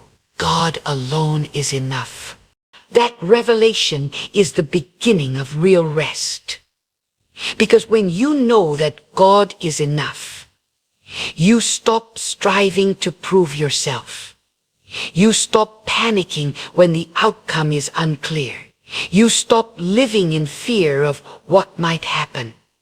And you start living in the peace of what God has promised. The greatest breakthroughs are often birthed from the greatest stillness. Not when you're shouting for attention, but when you're resting in quiet confidence. Not when you're striving to be seen, but when you're trusting that God sees you already. Not when you're forcing a door open, but when you're waiting for God to open the right one. Because a door you force open may bring temporary satisfaction, but it will lack divine stability. But a door God opens cannot be closed by man. It comes with His timing, His favor, His protection, and His provision. So trust in the wisdom of God. Trust that what He withholds for a reason. Trust that if something is not happening yet, there is something you cannot yet see. And perhaps, just perhaps, what's being worked out in the silence is greater than what you would have settled for in the noise. Rest not because your situation is easy, but because your God is mighty. Rest not because the answer is visible, but because the answer is in the hands of the one who sees the end from the beginning. There is a sacred authority that rises in the heart of a person who has truly learned to rest in God. That rest is not merely about stepping away from action. It is stepping into divine order. It is knowing that chaos does not control your destiny. God does. When your soul reaches that holy stillness, a fire begins to burn that no storm can put out. You no longer flinch at sudden bad news. You no longer stagger under pressure. You no longer chase after things that do not carry the seal of God. Instead, you walk with purpose, speak with wisdom, and live with peace, because you know your life is under the sovereign care of the Almighty. And what does it mean to live under that care? It means you stop looking for signs to feel safe. It means your faith is not based on feelings but on the unshakable truth that God is always working, always watching, always guiding. You stop second-guessing every twist and turn, and you begin to realize that even when you cannot see it, God's hand is moving through every detail. He is in the slow moments. He is in the closed doors. He is in the waiting. He is even in the pain, because God wastes nothing. What you thought would break you is the very thing He will use to bless you. Let me tell you this with a voice of fire and conviction. When you rest in God, you take the position of spiritual maturity. That is not weakness. That is mastery. A child panics when things don't go their way. A child demands immediate answers. But the mature soul says, I may not understand this now, but I trust the one who does. And that, my friend, is the highest form of strength, when your peace does not depend on your situation, but stands firm in your revelation of who God is. Rest is not for the passive, it is for the powerful. It is for those who have walked through the fire and chosen to trust God anyway. It is for those who have heard 100 lies in their mind, but still choose to believe the truth in their spirit. It is for those who have watched people walk away, opportunities disappear, plans fail, but have not let bitterness take root in their heart. It is for the ones who say, I don't need to prove anything because God is proving himself through me every single day. And how does God prove himself? Not always with thunder, not always with lightning, not always with dramatic miracles in the open. Sometimes he proves himself in the quiet, in the way you survived what was meant to destroy you, in the peace that makes no sense to those watching, in the way your steps are ordered without you even knowing how. God proves himself through your endurance, your resilience, your quiet obedience, your unseen prayers, your unwavering rest. There's a deep holiness in choosing rest, when everything inside you wants to act out of fear. The world will tell you to hustle harder, move faster, fix it yourself. But God says, wait on me. I am building something in you first. And when you honor that, when you wait without complaining, when you rest without doubting, you become dangerous to the enemy. Because a person who trusts God cannot be manipulated by fear. A person who rests in God cannot be controlled by chaos. Do not underestimate the value of what you're going through right now. God is refining your vision. He is stretching your faith. He is stripping away false dependencies. He is removing idols you didn't even realize you had. He is making you into someone who no longer needs external validation, because you've learned to rest in divine approval. He is growing your roots so deep that when the winds blow you will not be moved. And understand this, not every delay is meant to frustrate you. Some delays are divine shields. What you thought you needed may have been a trap. What you begged for might have broken you. What you envied in someone else's life might have destroyed you had it come to you prematurely. But because you rested, because you did not force what was not sent by God, you are protected, you are preserved. You're in position. Let the world call it foolishness, but you call it faith.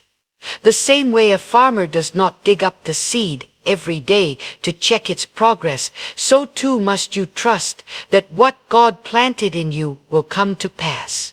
You don't have to understand the how, whoa. You don't have to control the when. You only have to rest in the who. Who is in charge? Who is your provider? Who sees all and knows all and never makes mistakes? So lift your eyes, wipe your tears, quiet your heart, not because the problem disappeared, but because the problem no longer controls your peace. You have handed it over to the only one who knows the end from the beginning.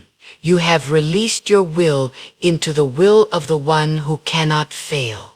And when you do that, truly do that, you will feel a peace that cannot be explained by logic or reason. It's a peace that says, come what may, I am held, I am guided, I am watched over. Some of you are in a season where you feel like nothing is changing. You pray, but the heavens feel silent. You move forward, but every door seems shut. You give your best, but no fruit appears. Listen to me now. This is not punishment.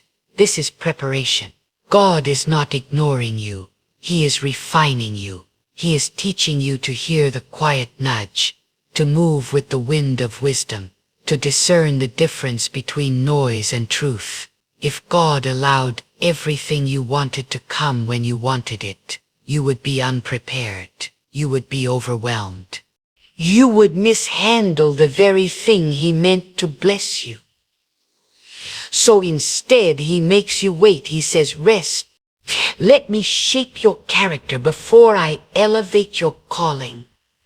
Let me build your faith before I bring the harvest. Let me clear the distractions before I reveal the next step.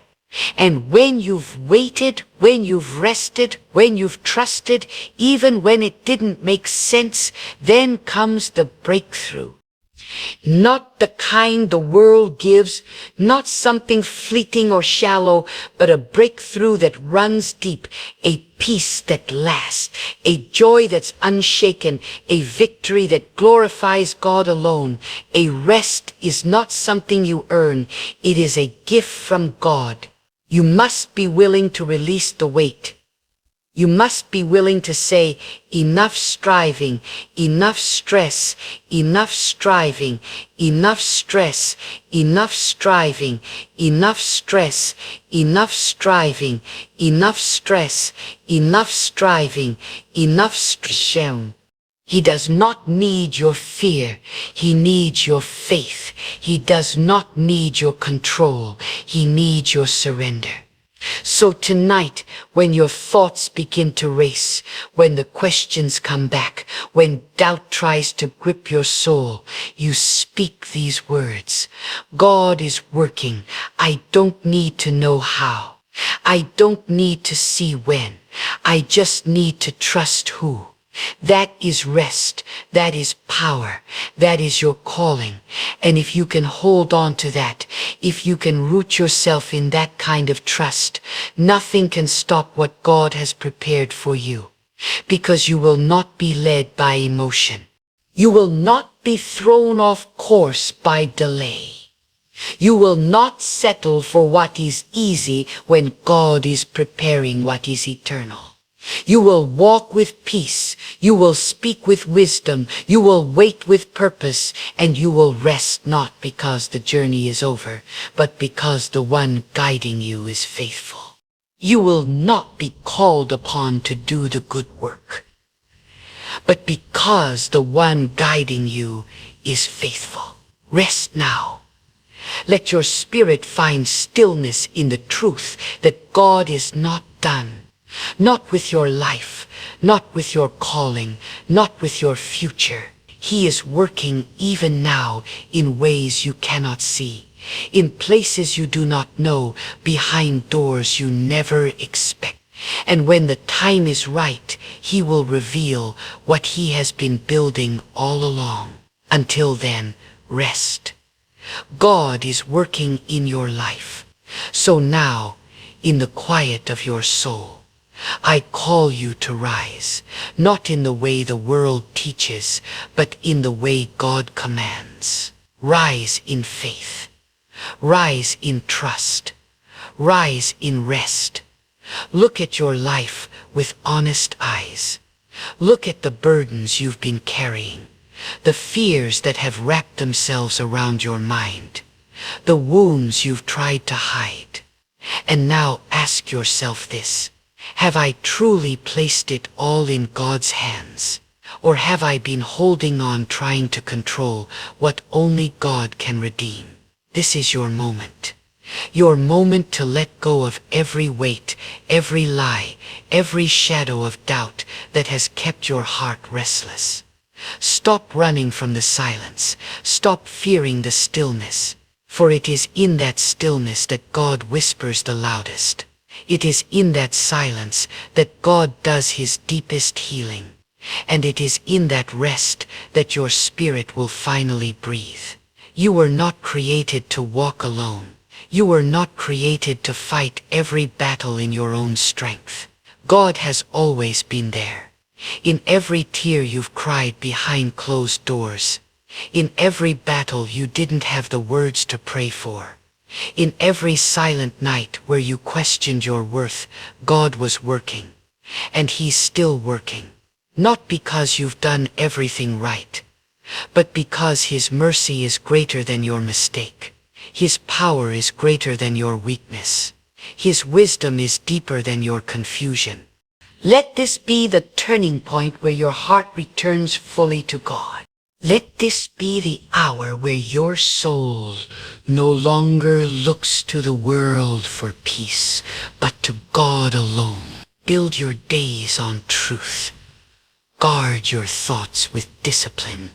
Align your steps with obedience. And above all, rest in the knowledge that God is not finished with you. The process is not proof of absence. It is the evidence of divine intention. The wait is not wasted. The pain is not pointless. The silence is not abandonment. You are being shaped for something greater, something eternal, something that glorifies God through every breath you take. So walk forward not in anxiety, but in assurance. Lay your head down at night, not in fear, but in faith. Speak to your future, not with trembling lips, but with bold confidence. God is with me. God is guiding me. God is working in me. When the weight of each day feels unbearable, when the nights seem endless, when answers remain hidden and the path ahead is clouded, don't flee. Don't force it. Don't crumble beneath the load. Instead, pause, be still, draw a deep breath, fix your eyes on the God you serve. The one who stretched out the heavens has never abandoned what He made. The one who split the sea and hushed the storm has never turned away from a weary cry. The author of your story has already penned the final chapter, and it is filled with goodness. So move forward not with trembling but with courage, not with hesitation but with clarity, not with fear but with praise. Let your life reveal that to rest in God is not frailty. It is strength, it is faith, it is surrender, and it is the very place where triumph begins.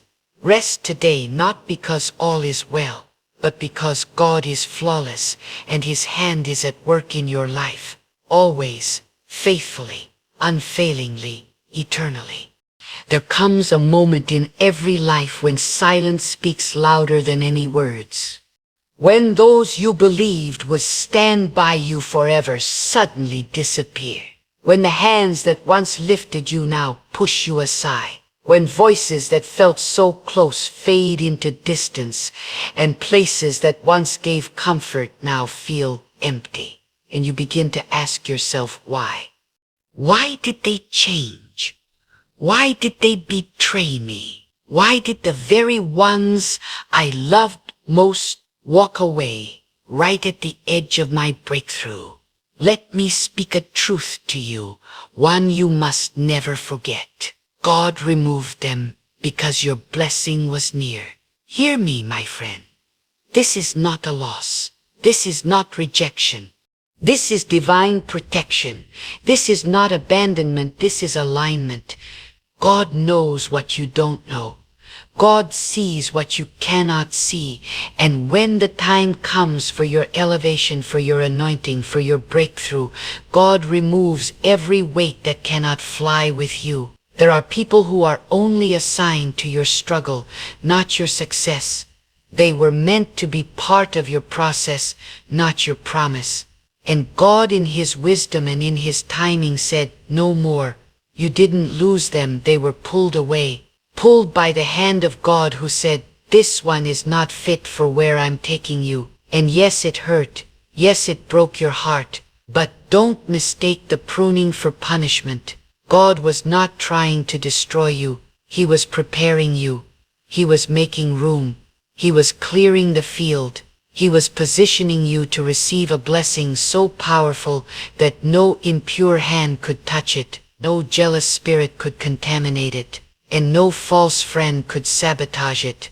You see, many of us ask God for blessings, but we're not willing to let go of the baggage. We want the promise, but we don't want the pruning. But God knows the weight of His blessing, And before he pours it out, he cleans the cup. Before he builds the palace, he clears the ground. And that clearing, it doesn't always feel good, but it's necessary. Because some people were hiding their envy behind support, but some were smiling in your face while planning your fall. Some were close only because they were feeding off your weakness, not contributing to your strength. But when God is about to move in your life, really move, he begins to shake everything. He exposes motives, but he unveils intentions. He causes conversations to shift and atmospheres to change. And suddenly those who once cheered for you begin to fade. Those who once praised you now criticized. Those who once called you family now call you a stranger. But don't cry over who left. Rejoice. Rejoice that God thought you worthy of elevation. Rejoice that your name reached heaven. Rejoice that God trusted you enough to say, I am about to bless you, but first I must remove them. Some of you have been asking, why did they betray me after all I did for them? Hear me clearly. You didn't do wrong by loving them, but God did right by removing them. He saw what you couldn't. He heard what they said when you weren't around. He witnessed the hidden intentions, the silent jealousy, the quiet contempt they carried in their heart while they pretended to clap for you. And so God in his mercy stepped in because your blessing was too big, your calling too holy, your destiny too sacred to be surrounded by the wrong company. And let me say this, when God removes, he also replaces. When he takes away, he always brings better. But you must be willing to let go of what was to receive what is to come. Stop trying to resurrect relationships God buried. Stop trying to mend what God dismantled. Stop opening doors God closed. Because every person who left you created space for someone sent by God. Every voice that went silent made room for divine instruction. Every exit, every goodbye, every betrayal, it all had purpose. God never subtracts unless he's about to multiply. Sometimes the worst pain is not physical but emotional. The betrayal of a friend, the abandonment of a loved one, the silence of someone who promised to always be there. And in those moments, the devil whispers, you're not loved, you're not valued, you're alone. But hear this loud and clear. You were never alone. God was with you through every tear, every sleepless night, every moment of confusion. And when they walked out, God walked in. When they said goodbye, God said, now watch what I'm about to do. You see, blessings require a certain atmosphere, a certain level of purity, a sanctified environment. God cannot bless you fully while you're surrounded by snakes. He cannot elevate you while you're attached to anchors. So he cuts, he separates, he uproots, and we mourn the loss.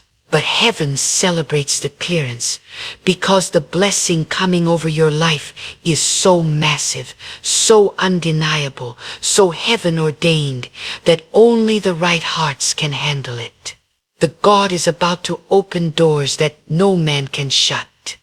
He is about to release favor that generations before you never tasted. But first, he had to clean house. You thought it was a breakup. It was a breakthrough. You thought it was rejection. It was redirection. You thought you were being punished. No, beloved, you were being positioned. And God in his perfect knowledge said, I must remove them before I release this.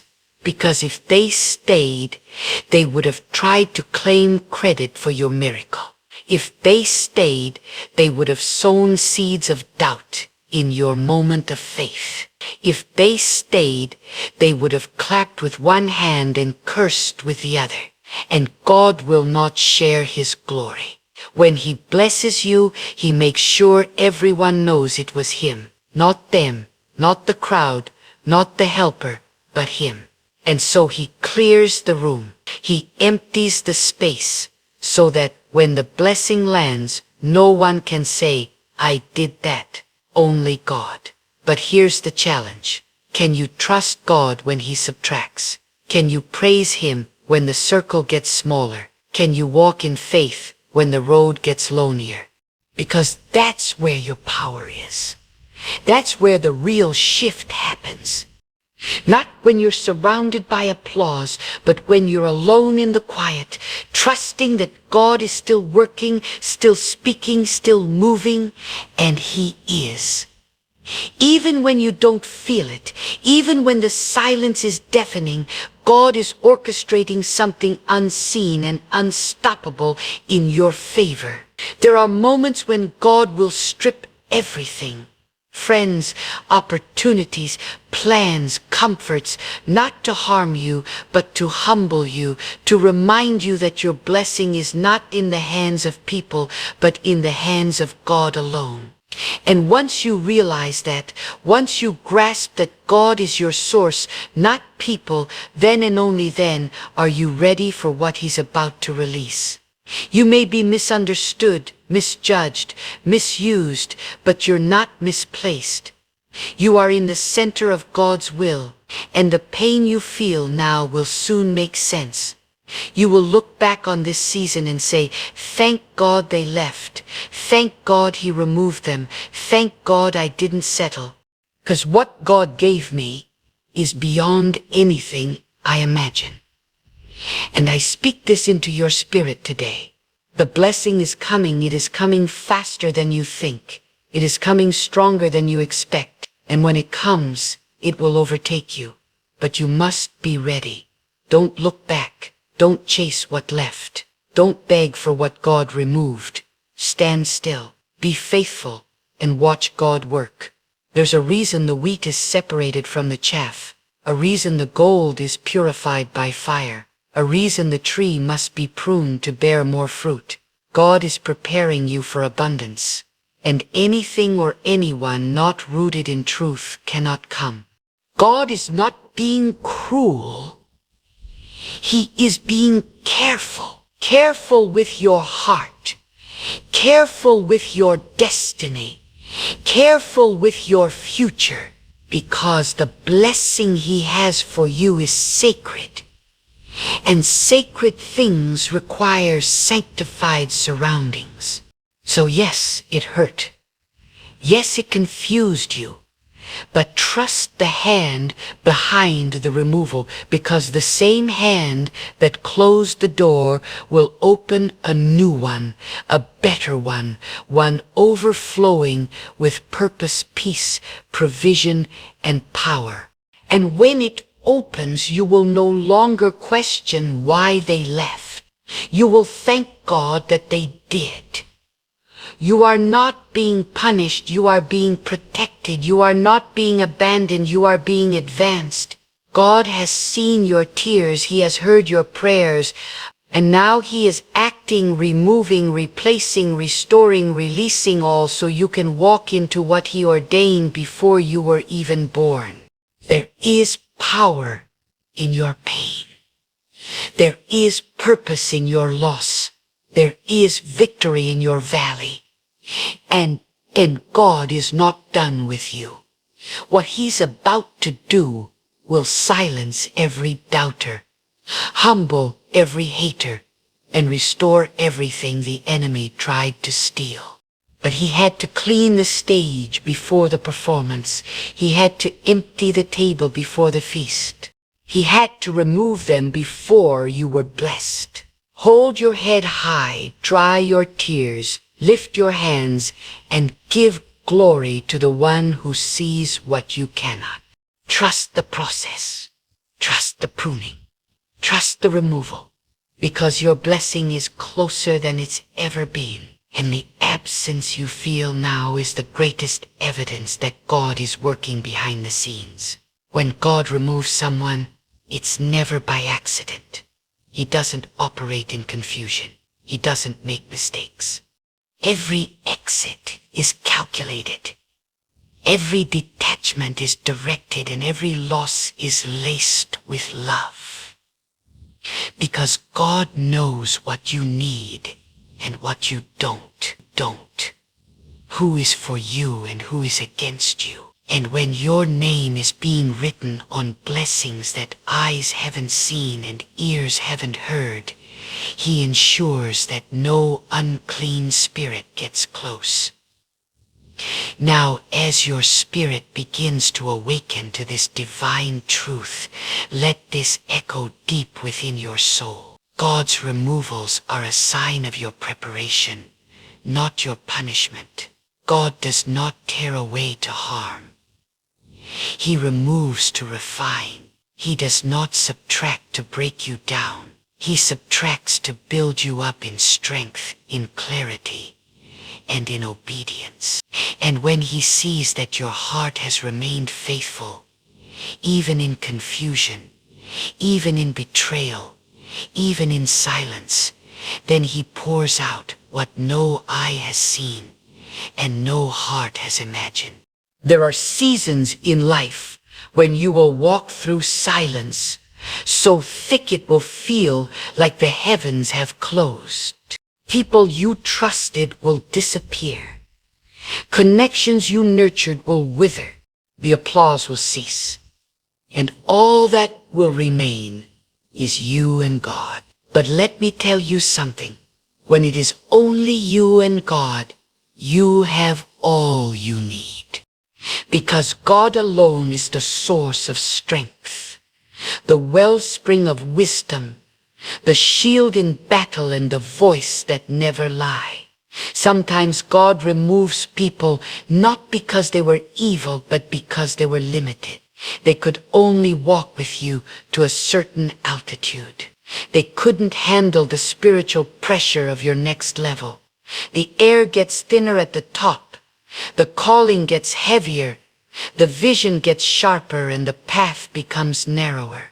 God removes them because the blessing requires isolation. The anointing demands consecration. And your next season will not tolerate lukewarm faith, divided loyalty, or shallow commitment. Do not think for a moment that God has forgotten you. That's the lie the enemy wants you to believe. The truth is, God is setting the stage in silence. He is working while you're weeping. He is building while you're breaking. He is lifting while you're learning. Because the blessing that is coming requires a level of character, discipline, and maturity that only solitude can produce. There is a sacredness and separation. God speaks clearest when the noise is gone. He trains you when the crowd is absent. He corrects you when there's no one to flatter you. And if you truly desire His blessing, you must embrace His process. If you want the crown, you must endure the crushing.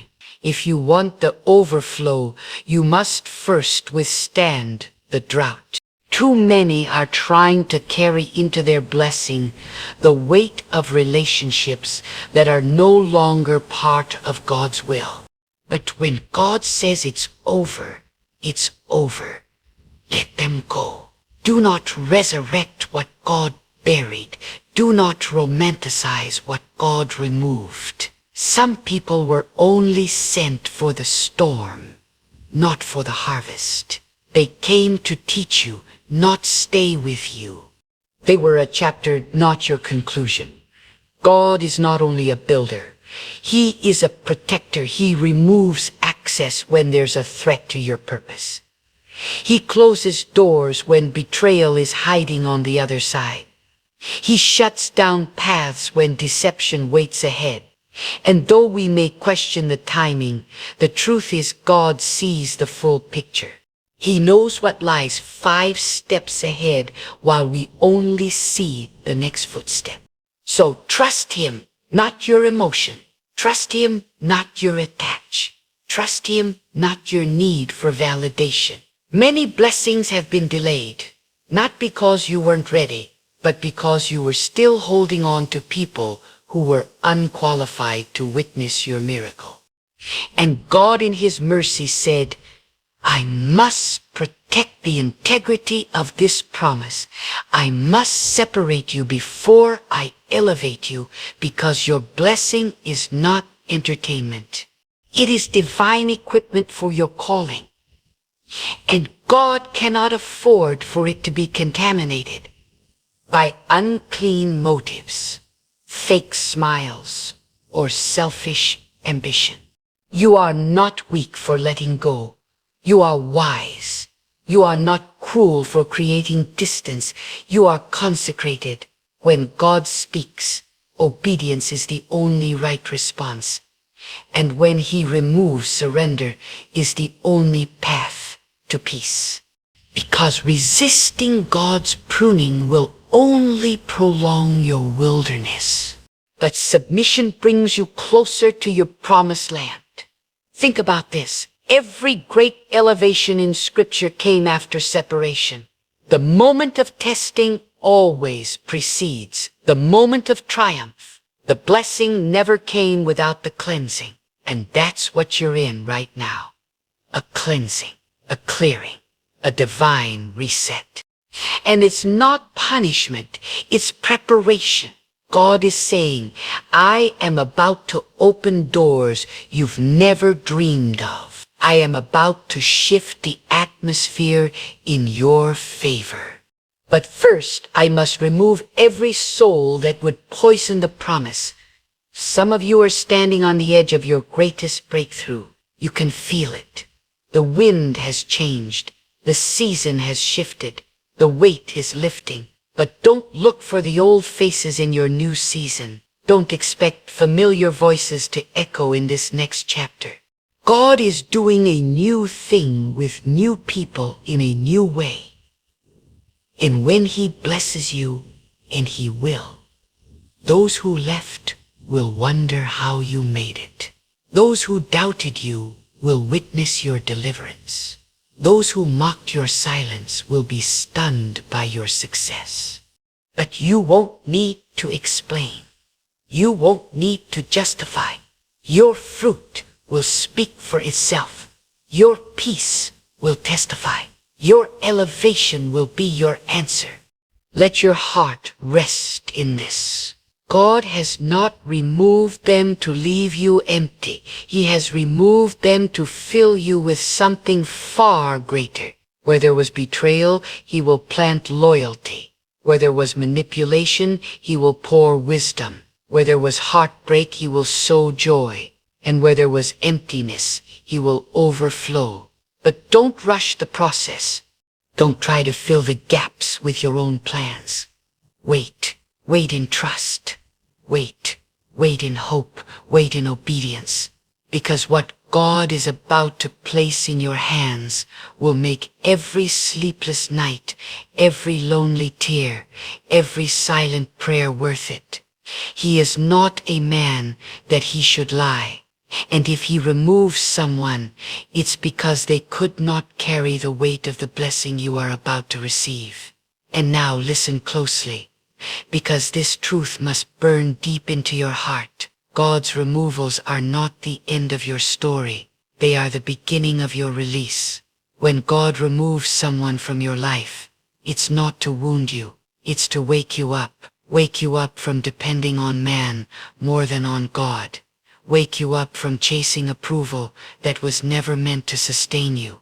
Wake you up to the reality that God alone is your sustainer, your provider, your defender, your companion, your protector, and your reward. There are seasons when God must isolate before He elevates. Not to punish, but to purify. God is not interested in surface-level success. He's not moved by outward appearances. He is moved by the condition of the heart. So when God sees that your heart is about to be entangled with people or relationships that will distort your focus, He intervenes. He cuts ties to preserve your truth. He removes attachments that could compromise your soul. That's not cruelty. That is the highest form of mercy. God would rather see you cry for a moment than be destroyed forever. Some people were never meant to walk with you into the land of blessing. They were assigned to your journey to teach you, test you, or sharpen you, but not to stay. And when their role is complete, God removes them swiftly and without negotiation. Because where you are going, there is no room for divided loyalty, no room for emotional parasites, no space for spiritual leeches. God will not bless you with a heavy crown, only to see it fall off under the weight of unworthy company. And when God clears a space, don't fill it with substitutes. Do not rush into new alliances to numb the ache of absence. Every space God clears is a sacred space. It is a space of purpose. Let Him fill it. Let Him order the replacement.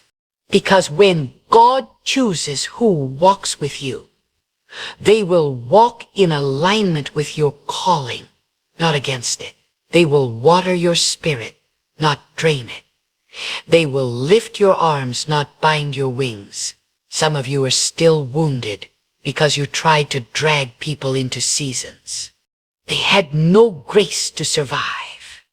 You carried them out of loyalty, but it cost you your peace. You kept them near out of history, but it robbed you of destiny. And God, who is rich in mercy, said enough. He saw you giving love where there was no honor, trust where there was no truth, time where there was no growth. And so He stepped in, not to take from you, but to give you a future uncontaminated by counterfeit connections. It's time to see the removal not as a curse, but as a cleansing. God was cleaning your atmosphere. He was purging the surroundings. He was silencing every voice that whispered doubt when He was speaking faith. Because your next chapter demands clarity, and clarity cannot come with confusion walking beside you. Some of you are stepping into positions of influence, decisions of legacy, seasons of destiny, and God had to make sure that no double-minded person had access to the game. The truth is, not everyone can handle the blessing God is about to release over your life. They see your potential, but they don't honor your process. They want your oil, but they don't respect your altar. And God, being the righteous judge and the loving caretaker of your soul, knows how to separate the wheat from the chaff. Don't mourn what left. It couldn't stay. It wasn't built to endure the glory coming your way. You must understand your blessing is holy. It has been preserved, fought for, protected by God Himself, and it will only land in a life that is ready, obedient, and aligned. That's why the shaking had to come. That's why the separation felt so sudden, because your destiny was on the line. And God is not casual with the destiny of those who trust Him. He uproots what you were too afraid to confront. He tears down what you were too distracted to see was already falling apart. Let this be the moment where you stop looking backward and start praising forward. Stop replaying conversations and start reciting the promises of God. Stop mourning the exit and start preparing for the entrance. Because God is about to fill the space. The same space where betrayal lived, peace is about to reign. The same place where confusion once dwelled, wisdom is about to flow.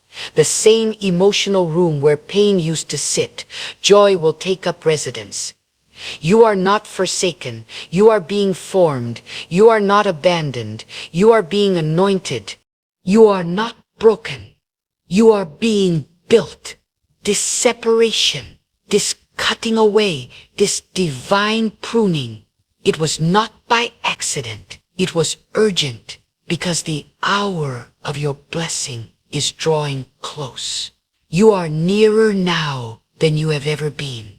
And when that door swings open, and it will, you will step through, unburdened, free, clear-minded, with a heart no longer attached to what God never meant to remain. There comes a sacred turning point in every walk of faith where you realize the loss was never about what left. It was always about what God was preparing to release. When the pruning finally makes sense, not to your flesh but to your spirit. When your tears have ceased, your vision sharpens, and you suddenly see that what felt like breaking was actually shaping you for readiness. Ready for the doors that had been hidden from view. Ready for the favor your character had not yet grown to carry. Ready for a blessing so great that without God first removing the distractions, you would not have had the strength to hold it. This is not the moment to mourn those who left. This is not the season to doubt God's will. This is the moment to stand in faith and declare that every removal was ordered by the one who sees the end from the beginning. God in his perfect understanding does not guess. He decides. He does not hope. It happens. And when God makes a move, it is not to hurt you.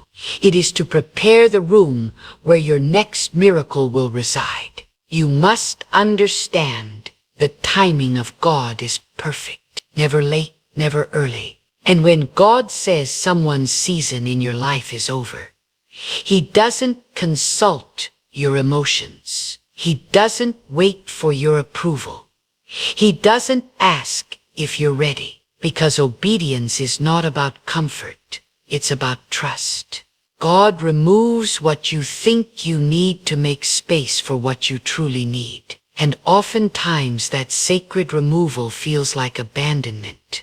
But in truth, it is divine acceleration. If God hadn't closed that door, you would still be knocking. If God hadn't severed that tie, you would still be entangled. If God hadn't removed their presence, you would still be mistaking proximity for purpose. But God steps in not just to rearrange your surroundings, but to align your spirit with what is holy, what is right, and what is true. God never removes without purpose. His silence is not absence. His stillness is not inactivity. Even when your world feels pause, God is always moving. The people who left didn't delay your destiny. They cleared the way for it. The betrayals that stung your heart didn't weaken your future. They protected it. 'Cause not every battle is meant to be fought. Some are meant to be avoided, and God in his mercy will remove the fight before it ever reaches you. You may never know the conversations he shielded you from, the lies he exposed before they took root, the traps that were set but never triggered, because God intervened. That's the kind of God you serve. Not just a God who provides, but a God who prevents. Not just a God who builds, but a God who blocks. God who will block your own plans because he sees how small they are compared to what he has designed. And sometimes in your prayers you cry out, why didn't that relationship work? Why did that opportunity slip away? Why did that person I trusted betray me? But if you could only see with spiritual eyes, you would realize God was saying, I'm not letting this stand in the way of what's coming next. There are times when protection looks like pain. When God allows your heart to break so your pride can be dismantled. when he removes people who gave you comfort so that you learn to lean on him entirely, not halfway, not when it's convenient, fully, constantly, desperately, because your blessing doesn't come from man. It doesn't come from approval, connection, or applause. It comes from God alone. This is why God must purify your dependence. You cannot serve two sources. You cannot worship the blessing and the blesser. You cannot trust the vessel more than the one who fills it. So God strips everything that competes for his place in your heart. And yes, it feels lonely. Yes, it feels unfair. But it is holy isolation that makes room for holy increase. Holy stillness that makes space for sacred instruction. God removes what was loud so you can finally hear his whisper. And what he is whispering now is this: what I have for you is not behind you, it is before you. What I am about to do will make you forget what you lost. I am not recycling your past. I am releasing your purpose. You are not empty. You are being positioned. You are not left behind. You are being moved to the front. And everything that looked like a loss is going to be the very soil where your increase begins to grow. Do not fear the emptiness. Emptiness is often the birthplace of greatness. When everything else is stripped away, that is when faith becomes real. That is when your voice begins to cry out, not from emotion, but from conviction. That is when you stop pretending and start depending. And God is not deaf to your dependence. He is not blind to your burden. He sees, he knows, and he will answer. The deeper the removal, the greater the revival. God is reviving your strength. He is renewing your spirit. He is resetting your direction. And when the blessing arrives, it will come with such force, such clarity, and such abundance that you will say, had they stayed, I would have missed this. Had I held on, I would have forfeited this. Had I resisted God's hand, I would have walked right past the very thing I was praying for. And hear this, what God is preparing is not just for you. It is also for those who will be blessed through you. Your obedience will overflow. Your healing will be a testimony. Your breakthrough will be a bridge for others to cross. That's why the purification had to be personal, because what's on you will affect what flows through you. And God doesn't want contaminated blessing. He wants pure rivers of purpose flowing from a heart that trusts him fully. And now I say to you, stand still and see what God is doing. Even when it looks like everything is falling apart, do not measure the movement of God by the comfort of your current situation. God's hand is strongest when it seems the quietest. What looks like rejection is often redirection. What feels like abandonment is often advancement. And what appears as a loss of man is a gain of God. Because when God removes someone, it is not because your life is being diminished. It is because your purpose is being preserved. There is a sacredness to separation, a divine mystery in every detachment that God allows. We, in our limited understanding, often weep over what left us, while heaven rejoices over what was lifted from us. We pray to hold on. And God, in his mercy, says no, because holding on would hinder and clinging would corrupt. God knows that not everyone who starts with you can finish with you. Some were scaffolding only meant to hold you up while you were being built. But once the structure is strong, the scaffolding must come down. You may not understand it yet. You may still be walking through the ashes of what was asking why it had to end this way. But I declare this to your soul. God is not a God of disorder. He is a God of alignment. And in his divine alignment, he shifts people like pieces on a board, not to harm you, but to position you for something far greater than you could have planned for yourself. Sometimes the greatest act of love from God is when he says, I love you too much to let them stay. Because if they stayed, they would weaken your resolve. If they stayed, they would distract your devotion. If they stayed, they would pull your heart away from what truly matters. So God steps in, and he removes not as a thief in the night, but as a master architect, clearing the clutter to build something greater. Not all removals are losses. Some are upgrades disguised as heartbreak. God sees further than your eyes can see. He sees the end from the beginning. You may see a friend. God sees a betrayer.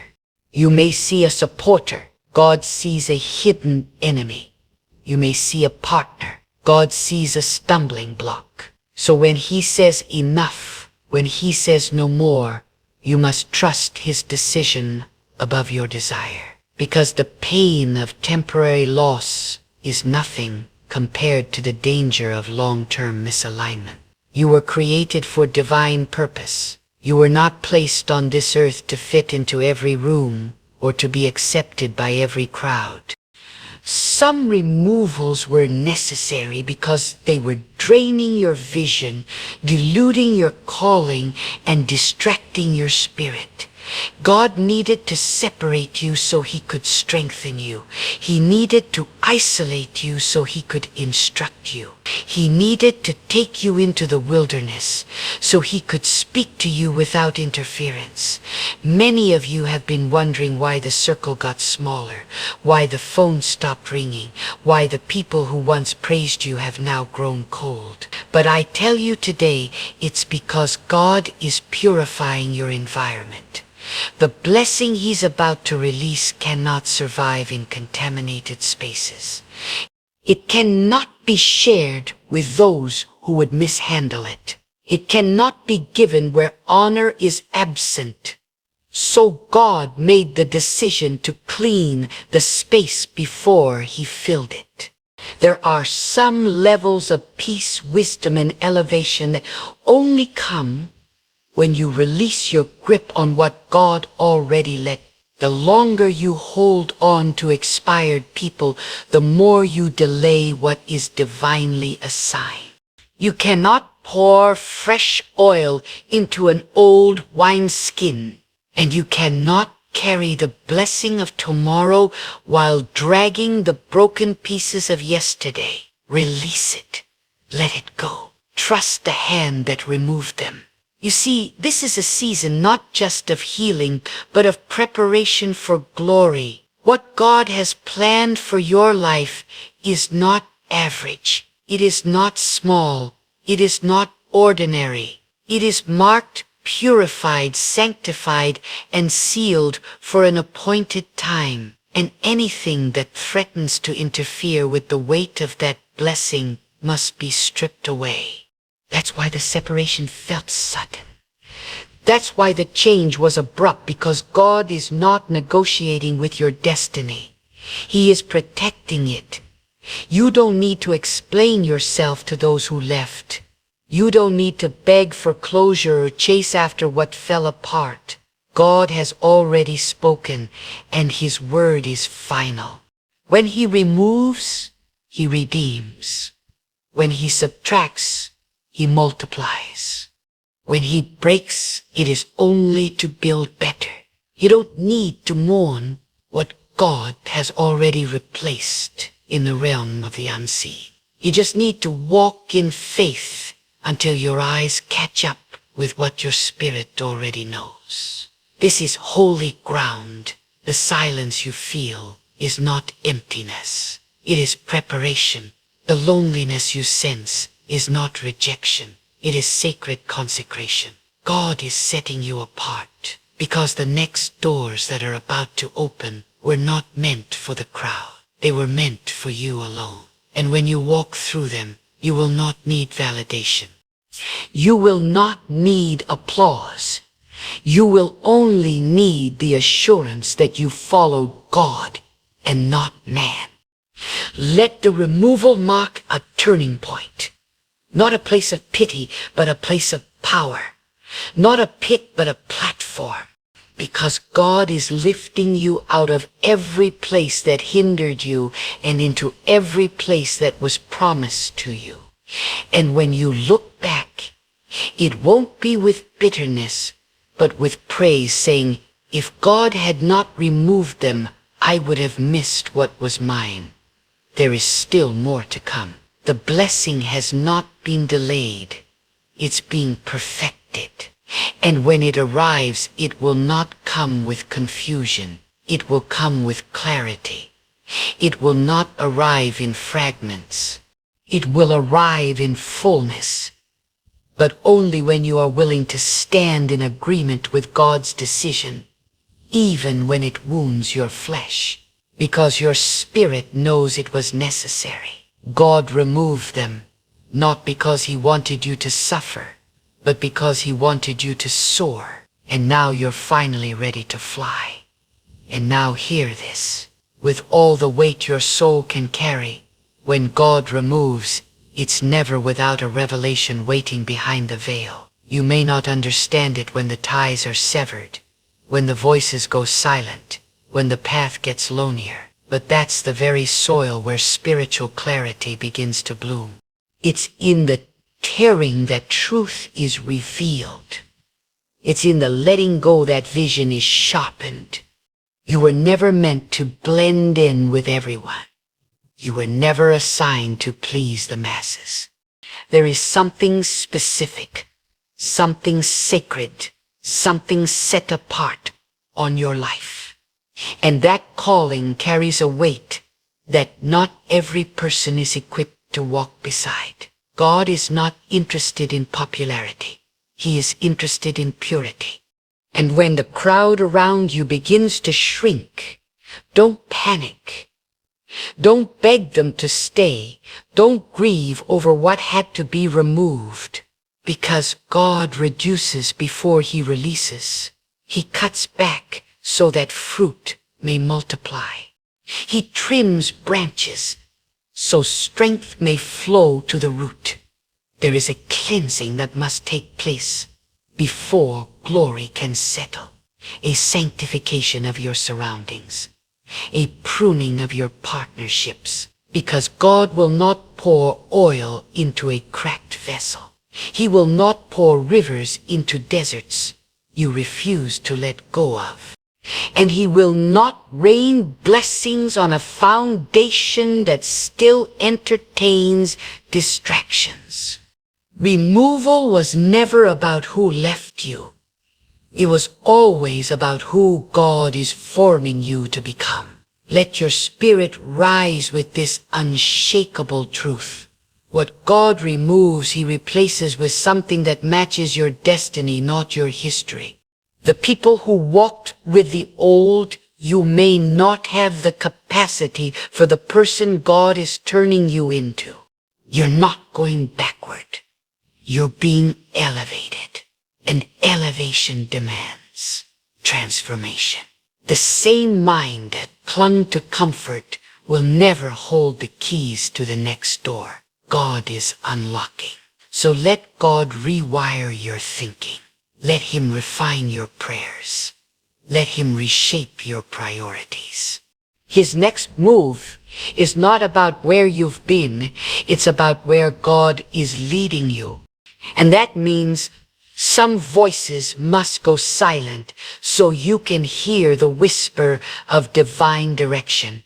Some doors must stay closed so that your eyes stop wandering. Some people must leave so that your heart returns fully to God and God alone, because you can't receive your next assignment if you're still grieving your last attachment.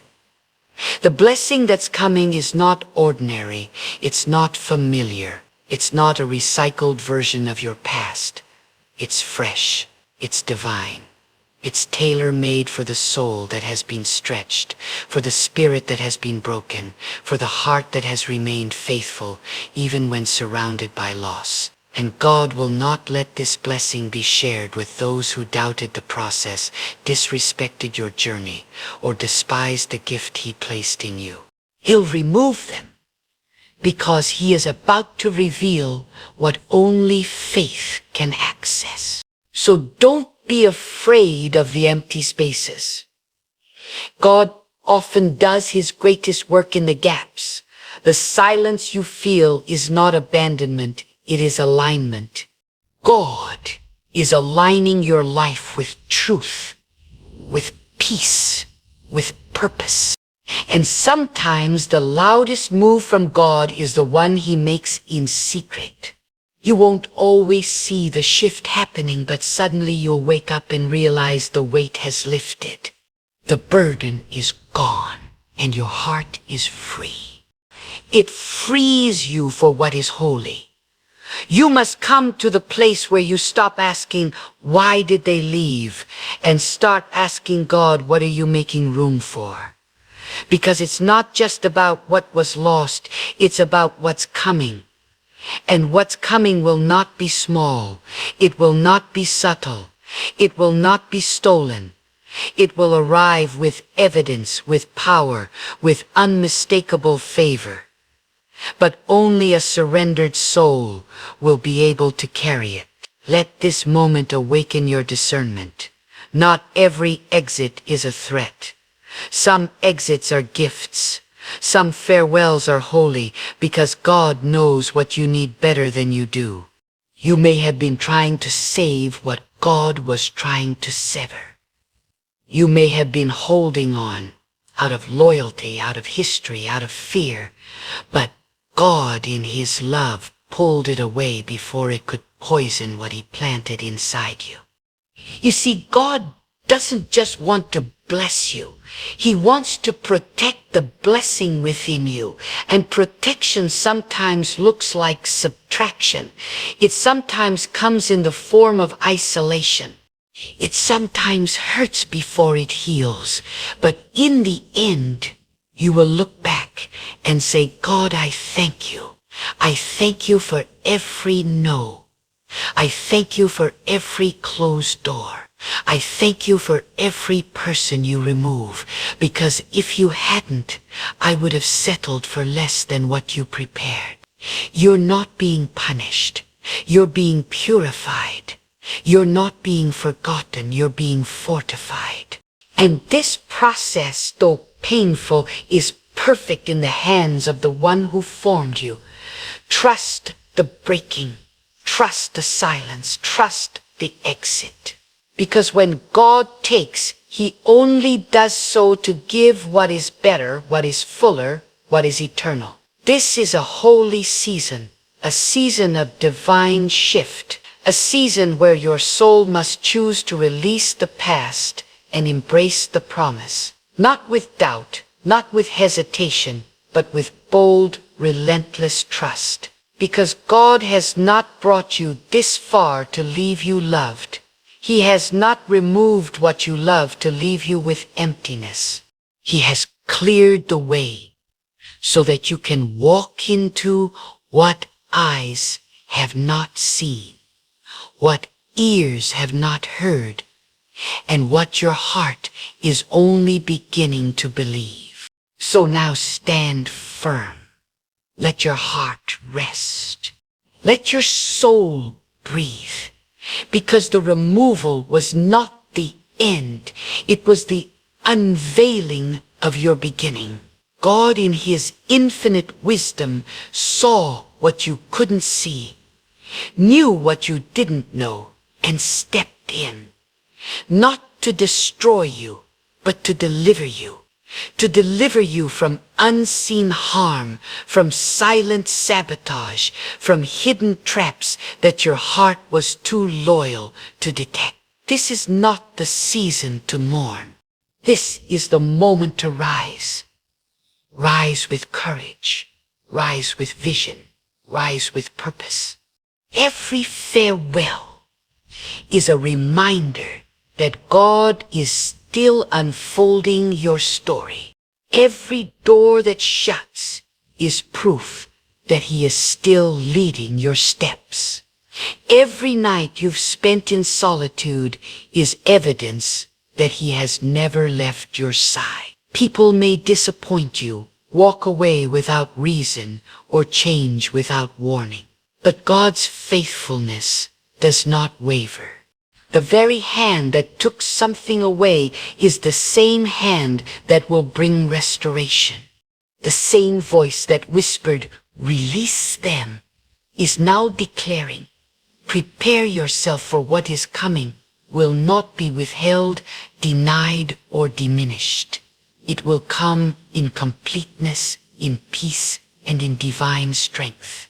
When it does, you will see that every loss was His protection, every silence was His preparation, every goodbye was the mercy of God. So lift up your head, dry your tears, and let your spirit be renewed. Because the next chapter is not defined by what slipped away. It is defined by what God is about to unveil. And when it is unveiled, you will finally understand why they could not stay. God removed them so His blessing could reach you now.